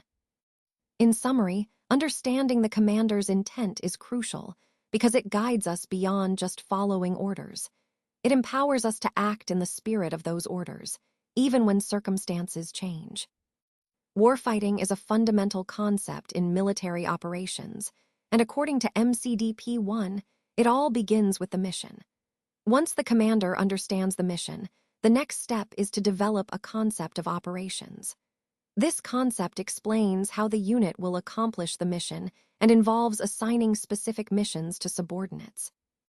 Each subordinate mission statement should include an intent, which essentially conveys the purpose or end state that the subordinate should aim for. Importantly, this intent must align with and support the overall intent received from higher up. This top-down flow of intent creates a consistent and continuous framework for our actions, ensuring everyone understands the bigger picture. Expressing intent can often be simple, using a phrase like, "in order to," following the task. For example, "control the bridge in order to prevent the enemy from escaping," clearly states the purpose behind the task. Sometimes, additional guidance may be necessary to clarify the intent further. The key is that a commander's statement of intent should be brief and compelling. The more concise, the better, because clarity fosters understanding. When subordinates are aware of the senior commander's intent, they can exercise initiative within that framework, making decisions that support the overall mission. This clarity of intent is crucial for unity of effort. Both senior and subordinate leaders share the responsibility to understand and communicate the intent effectively. Senior leaders must be clear about their purpose without over-instructing, and subordinates must understand what is expected so they can act confidently and independently when appropriate. Ultimately, a clear and well-communicated intent guides decision-making at all levels, ensuring that everyone is working toward the same goal, even when circumstances change rapidly. Let's take a closer look at MCDP 1, the conduct of war, and focus on the concept of the main effort. The main effort is an essential tool for creating unity within our command. Of all the actions taking place, we identify one as the most critical to success at that moment. The unit assigned to this key mission is called the main effort. It's the focal point where we concentrate the combat power of the entire force. The main effort receives priority support of any kind, which clearly indicates to all other units that they must support this unit in accomplishing its mission. Just like the commander's intent, the main effort acts as a harmonizing force, guiding subordinate initiatives and helping everyone stay aligned. When faced with a decision, we constantly ask ourselves, how can I support the main effort most effectively? Deciding which unit to designate as the main effort is a serious decision. It's essentially a declaration that this is how we will achieve victory, and everything else is secondary. We carefully design operations so that success of the main effort guarantees the success of the entire mission. Since the main effort is our primary bid for victory, we must target it at the enemy's most significant weakness, where we can have the greatest impact and seize the best opportunity for success. Let's talk about warfighting as outlined in MCDP 1. The success of any operation depends heavily on the main effort. This involves both a physical and moral commitment, but it's important to remember that this commitment isn't necessarily irreversible. It requires us to focus our decisive combat power on a specific target, a center of gravity, that has a critical enemy vulnerability. At the same time, we accept some level of risk. The key idea here is concentration. We direct our main effort against the most critical point, which can make all the difference. As the situation evolves, the commander should be flexible, shifting the main effort to support the most critical unit at that moment.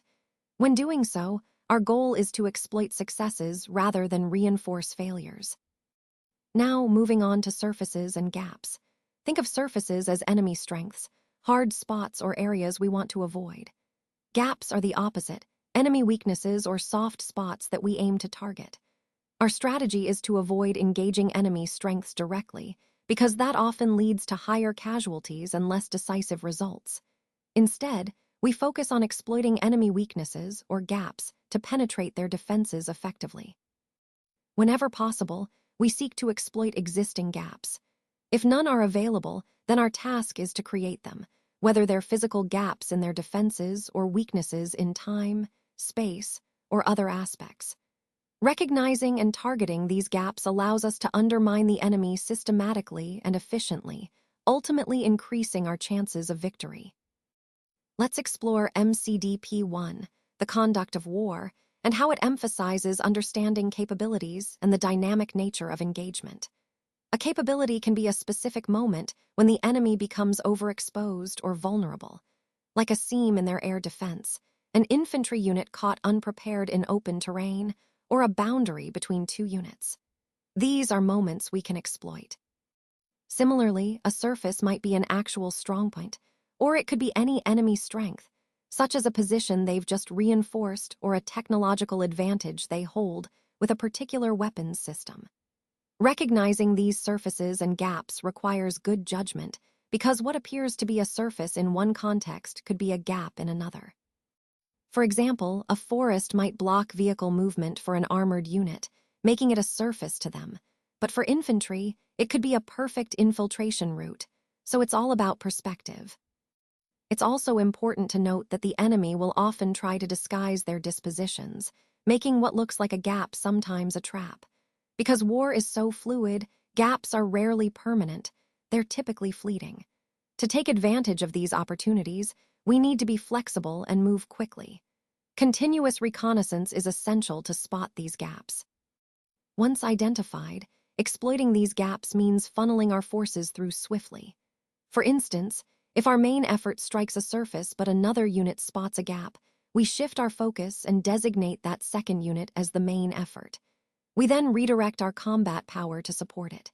This approach allows us to pull combat power through gaps rather than push it from the rear.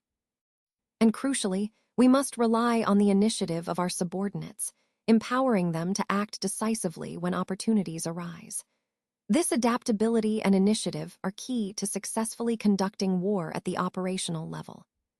Warfighting, as outlined in MCDP 1, emphasizes the importance of flexibility and adaptability. It's crucial to identify gaps in our plans and to be ready to respond quickly to emerging opportunities, rather than rigidly sticking to predetermined schemes. This approach keeps us agile on the battlefield. Now, when we talk about maximizing our combat power, we can't rely on just one type of unit or weapon. Instead, we follow a doctrine called combined arms. The core idea here is to fully integrate different arms, like infantry, artillery, aviation, so that when we counter one of the enemy's tactics, we simultaneously make them more vulnerable to another. Essentially, we're posing the enemy a dilemma, forcing them into a no-win situation. Achieving effective combined arms involves both tactics at the lower levels and task organization at higher levels. This allows us to leverage the unique strengths of each unit type, enhancing our mobility and firepower. For example, we assign specific tasks to different arms, like using aviation for rapid mobility or artillery for long-range fire support, because each can do things that others cannot as well. A simple but powerful example of combined arms at the small unit level is the fire team. Within a fire team, we use the automatic weapon to pin the enemy down with high-volume fire, making the enemy a perfect target for other weapons like grenade launchers. This coordinated effort creates a dilemma for the enemy. They're forced to deal with multiple threats simultaneously, which increases our effectiveness on the battlefield. Let's look at the example of a grenade launcher. If the enemy tries to move to escape the impact of the grenades, we can respond by engaging him with our automatic weapons. This shows how we use different weapons in coordination to maintain pressure. Now, expanding this to the MAGTF level, we leverage assault support aircraft to quickly concentrate our superior ground forces for a breakthrough. We also use artillery and close air support to assist the infantry during their penetration. Deep air support plays a crucial role in interdicting enemy reinforcements that attempt to contain our advances. Targets that can't be effectively suppressed by artillery are engaged through close air support, ensuring no enemy escape routes or reinforcements go unnoticed. For the enemy to defend against our infantry attack, he must expose himself to our supporting arms. If he seeks cover from artillery and air support, our infantry can maneuver advantageously. To block our penetration, the enemy needs to quickly reinforce with reserves. But if he tries to avoid deep air support by staying off the roads, he can only move slowly. And slow movement means he can't reinforce in time to stop our breakthrough. Essentially, we've put him in a dilemma, either expose himself or be unable to respond effectively. In conclusion, we've covered the key aim of maneuver warfare, which is to outmaneuver the enemy and create dilemmas for him. We've discussed the philosophy of command that supports this approach, emphasizing flexibility and initiative. And we've gone over some of the core tactics that enable us to execute maneuver warfare successfully. When we talk about warfighting and refer to MCDP 1, it's important to understand that maneuver warfare isn't about a fixed set of methods or a rigid formula. Instead, it's fundamentally about the mindset of the Marine.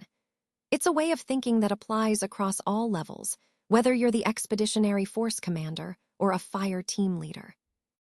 The core idea is that maneuver warfare is adaptable and flexible, no matter the type of conflict, be it amphibious operations or sustained ground combat, whether it's low or high intensity, against guerrilla forces or mechanized enemies, in desert or jungle environments. At its heart, maneuver warfare is a way of thinking about war that should influence everything we do. It's born from a bold will combined with intellect, initiative, and ruthless opportunism. It's about shattering the enemy both morally and physically, disrupting and paralyzing him, by avoiding his strengths and quickly exploiting his vulnerabilities. It involves striking him in ways that cause maximum impact with minimum cost to ourselves. In essence, maneuver warfare is a philosophy of fighting smart. It's about being agile, thinking ahead, and always seeking the most decisive effect with the least risk. This mindset is vital because it helps us adapt to any situation, stay unpredictable, and ultimately, succeed in combat by outthinking and outmaneuvering our adversaries. Let's take a closer look at MCDP 1, The Nature of War. This foundational document draws heavily on the works of Karl von Clausewitz, particularly his classic book on war. It's important to note that Clausewitz's work remains somewhat unfinished, but it's widely regarded as the most comprehensive treatment of the nature and theory of war. In fact, all Marine officers are encouraged to consider this book essential reading, as it provides deep insights into the complexities of war. We also reference B. H. Liddell Hart's Strategy, which offers valuable perspectives on strategic thinking and the broader aspects of warfare. Additionally, A. Vandegrift's writings on battle doctrine for frontline leaders emphasize the importance of understanding combat at the tactical level.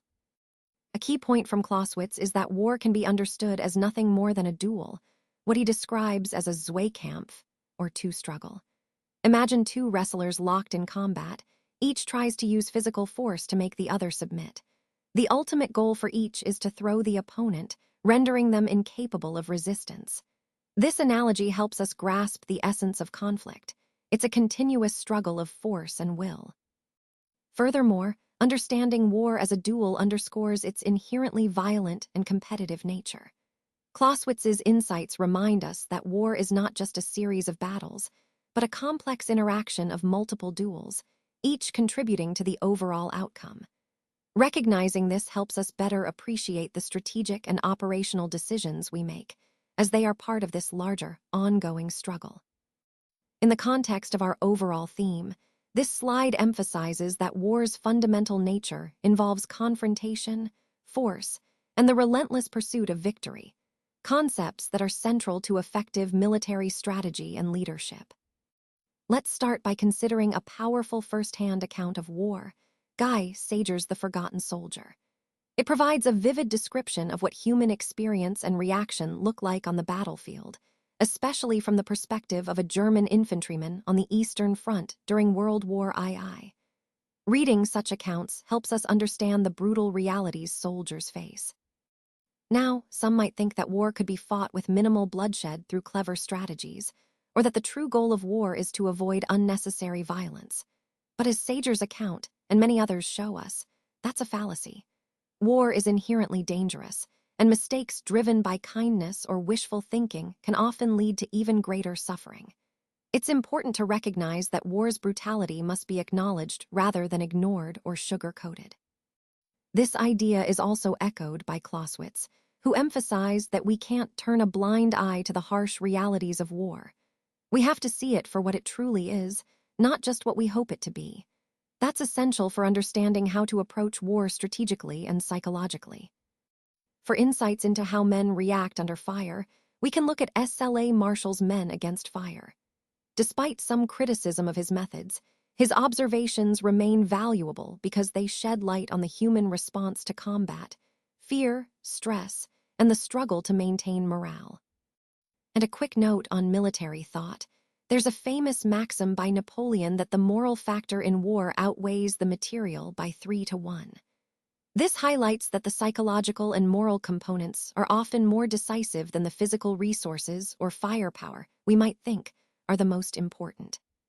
So, in summary, understanding the realities of war, its brutality, human reactions, and the importance of moral strength are key to grasping the full picture of warfighting. These elements connect directly to our overall theme, that effective military strategy isn't just about technology or tactics, but also about understanding the human dimension. Let's take a closer look at MCDP 1, the theory of war, and some insights from notable military thinkers. First, Clausewitz on page 87 emphasizes the importance of understanding the complex nature of war. His work reminds us that war is not just about brute force, but involves a mix of strategy, politics, and human factors. Next, Sun Tzu's The Art of War, translated by S.B. Griffith, is highlighted as a must-read for every Marine officer. Despite being written around 400 BC, its lessons remain incredibly relevant today. It's short and straightforward, but its principles about deception, strategic planning, and understanding the enemy are timeless. Then, we have Winston Churchill's observations from the world crisis. He notes that many of the most celebrated battles, those that shape nations and define commanders, are often battles of maneuver. These are battles where the enemy is defeated not just by brute strength, but by clever, unexpected tactics, what Churchill calls novel expedients, or strange, swift, unexpected thrusts. Churchill also points out that successful military leaders combine not only common sense and reasoning, but also a touch of legerdemain, an element of surprise and ingenuity that leaves the enemy puzzled and beaten. This combination elevates the profession of leadership in war, making it a highly honorable and complex craft. Finally, Churchill highlights that maneuvering in war extends beyond the battlefield. It includes time, diplomacy, mechanics, and psychology. All these forms of maneuvering aim to find easier, less destructive ways to achieve strategic objectives, rather than relying solely on slaughter. So, in essence, this slide underscores that warfare is a multifaceted art, requiring strategy, innovation, and understanding of human nature, elements that are crucial for effective leadership and victory. Let's delve into the concept of warfighting, as outlined in Marine Corps Doctrinal Publication 1. First, it's important to understand what Clausewitz emphasized about the nature of war. He pointed out that military force does not replace other elements of national power. Rather, it supplements them. On page 605, he clearly states that war is simply a continuation of political intercourse, but with the addition of other means. This means war doesn't suspend or fundamentally change politics. It extends it through different tools.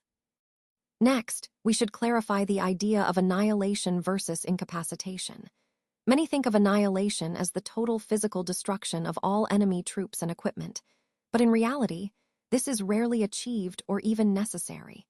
Instead, our goal is incapacitation, destroying the enemy's military capacity to resist. This is a more practical and often more attainable objective, focusing on degrading the enemy's ability to continue fighting.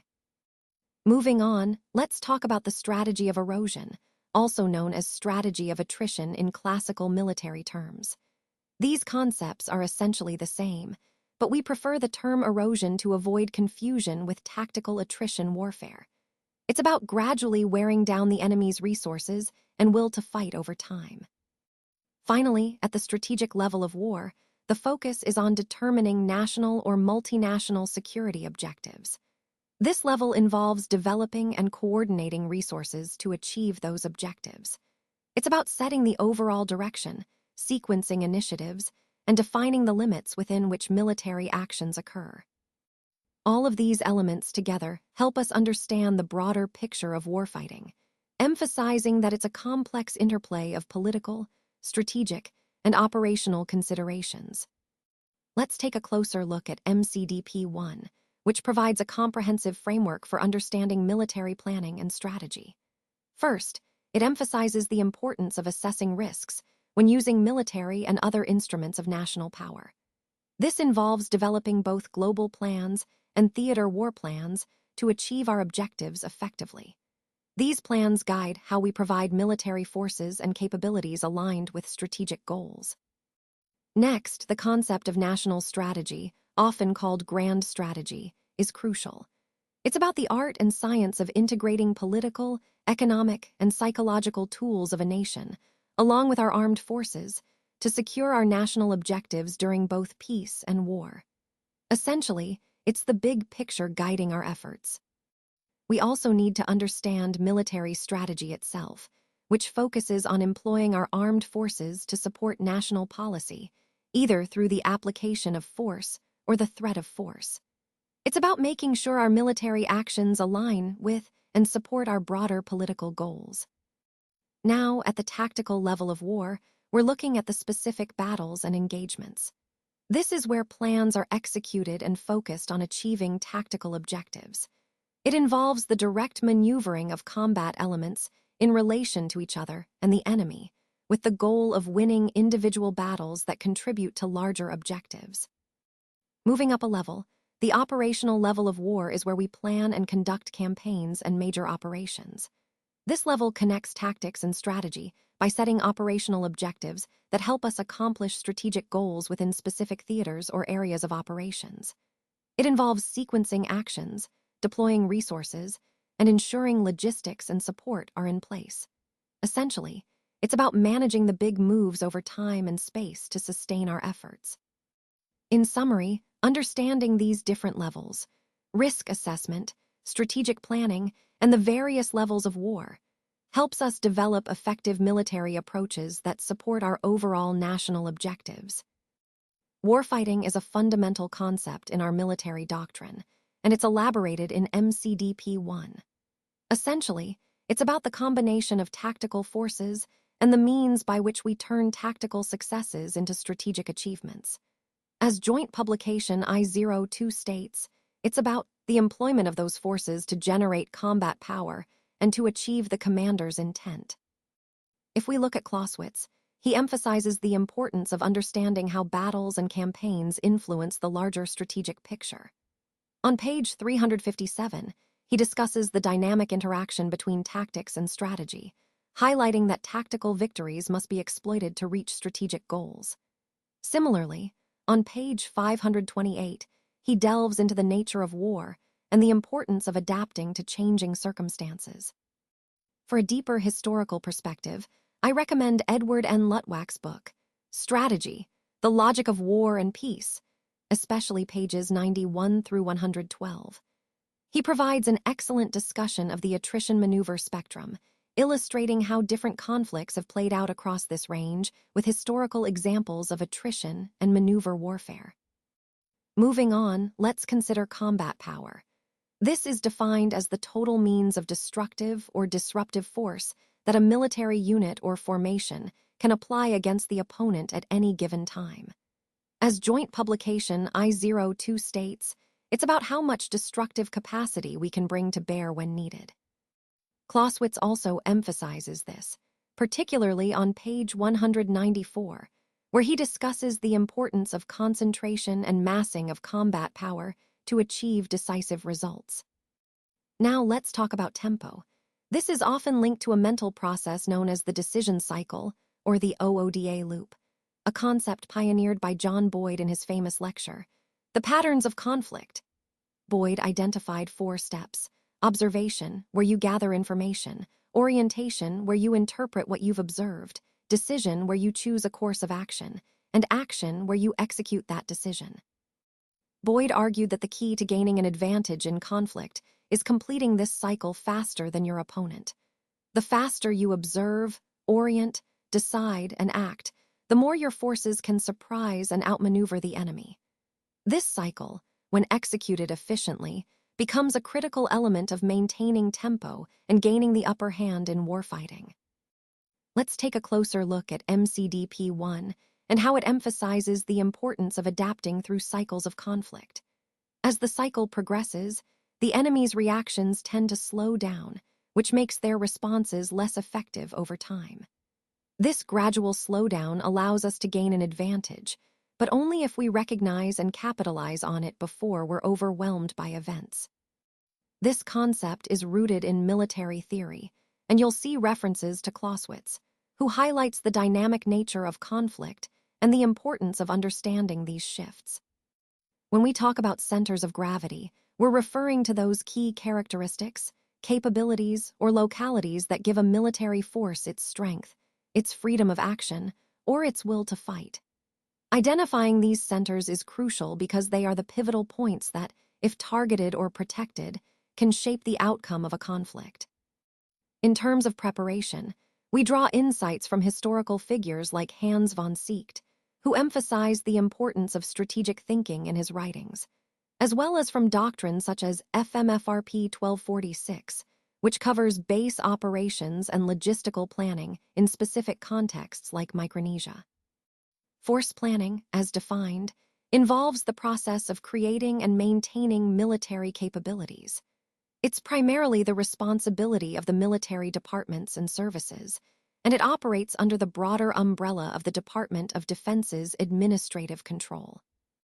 Together, these concepts underscore the importance of strategic adaptability, understanding your enemy's vulnerabilities, and thoroughly planning your capabilities to achieve success in conflict. Warfighting is a core concept in our military doctrine, and it's grounded in principles that guide how we operate to achieve national objectives. According to MCDP 1, Doctrine is about those fundamental principles, which are authoritative but require judgment in their application. It's not just a set of rules to follow blindly, but a framework that helps us adapt to complex situations. Looking back historically, Field Manual 105 from 1939 emphasized that boldness in a commander can sometimes lead to mistakes, but often those mistakes are valuable learning opportunities. Sometimes, boldness, though risky, indicates a healthy, thriving environment where innovation can occur. However, there's a crucial balance. As Clausewitz pointed out, boldness without purpose, foolhardiness, can be dangerous. It's important to recognize that while daring can be a strength, it must be tempered by obedience to orders. When boldness crosses the line into disobedience, that's when it becomes a serious issue that must be addressed. Turning to the broader conduct of war, Sun Tzu reminds us that strategy and understanding the terrain and the opponent are vital. His insights emphasize that war is not just about brute force, but about wisdom and timing. Finally, Sir William Slim highlighted that even in defeat, there's an opportunity to learn and adapt, turning setbacks into victories through resilience and strategic thinking. All these perspectives reinforce that effective warfighting combines sound doctrine, boldness, obedience, and wisdom, elements that together form the foundation for successful military operations. Let's take a closer look at MCDP 1, which emphasizes the importance of maneuver in military operations. Maneuver, as defined here, involves employing forces on the battlefield through movement combined with fire or fire potential. The goal is to gain a position of advantage over the enemy to accomplish the mission effectively. This concept is rooted in the idea that movement and fire work together to shape the battlefield in our favor. Now, Boyd adds an interesting dimension to this with the idea of implicit communication. In his work, A Discourse on Winning and Losing, he discusses how command can be exercised through subtle cues and understanding, beyond explicit orders. This ties into the concepts of area of influence and area of interest. The area of influence is a geographic zone where a commander can directly affect operations through maneuver or fire support. These are the areas under the commander's control. The area of interest, however, is broader. It includes the influence zone, neighboring areas, and even extends into enemy territory, encompassing areas that could impact the mission, like enemy positions or other factors that might jeopardize success. Understanding these areas helps commanders focus their efforts and anticipate enemy actions. This ties directly into the broader theme of command and control, also known as mission command. Here, the emphasis is on using mission-type orders. These are orders that tell units what to do, not necessarily how to do it. This approach provides flexibility, empowering units to adapt to changing circumstances without rigid instructions. So, in essence, this slide highlights the key elements of maneuver, the importance of subtle communication, and the strategic use of influence zones, all crucial for effective command and control in complex operational environments. Warfighting is a fundamental concept in military strategy, and today I want to focus on some key ideas from MCDP 1. First, let's consider the difference between insight and topsight. Insight, as described here, is like shining a light into the inner depths. It's about understanding the details, the nuances. Topsight, on the other hand, is about gaining a broader perspective, like looking from a bird's eye view. It helps us see the big picture, who the players are, what the overall situation looks like, and how all the parts fit together. This big picture view is crucial because it allows us to understand how our actions and those of the enemy are interconnected. It's about seeing the entire battlefield rather than just the immediate target. Now, moving on to the concept of mission. The mission is essentially the task assigned to us, what we need to do, and it's always paired with the purpose behind that task. When we talk about the mission, we're referring to the clear action to be taken and the reason for doing it. This clarity is vital because it guides our decisions and efforts. You might have heard the terms reconnaissance pull and command push. These are ways of describing how information flows in military operations. Recon pull involves gathering intelligence from the field, pulling information as needed, while command push is about issuing orders from the command level downward. Understanding these concepts helps us appreciate how information and action are coordinated in complex operations. Overall, these ideas tie back into our larger theme of warfighting, balancing insight with topsight and clarity of mission with effective communication and decision-making.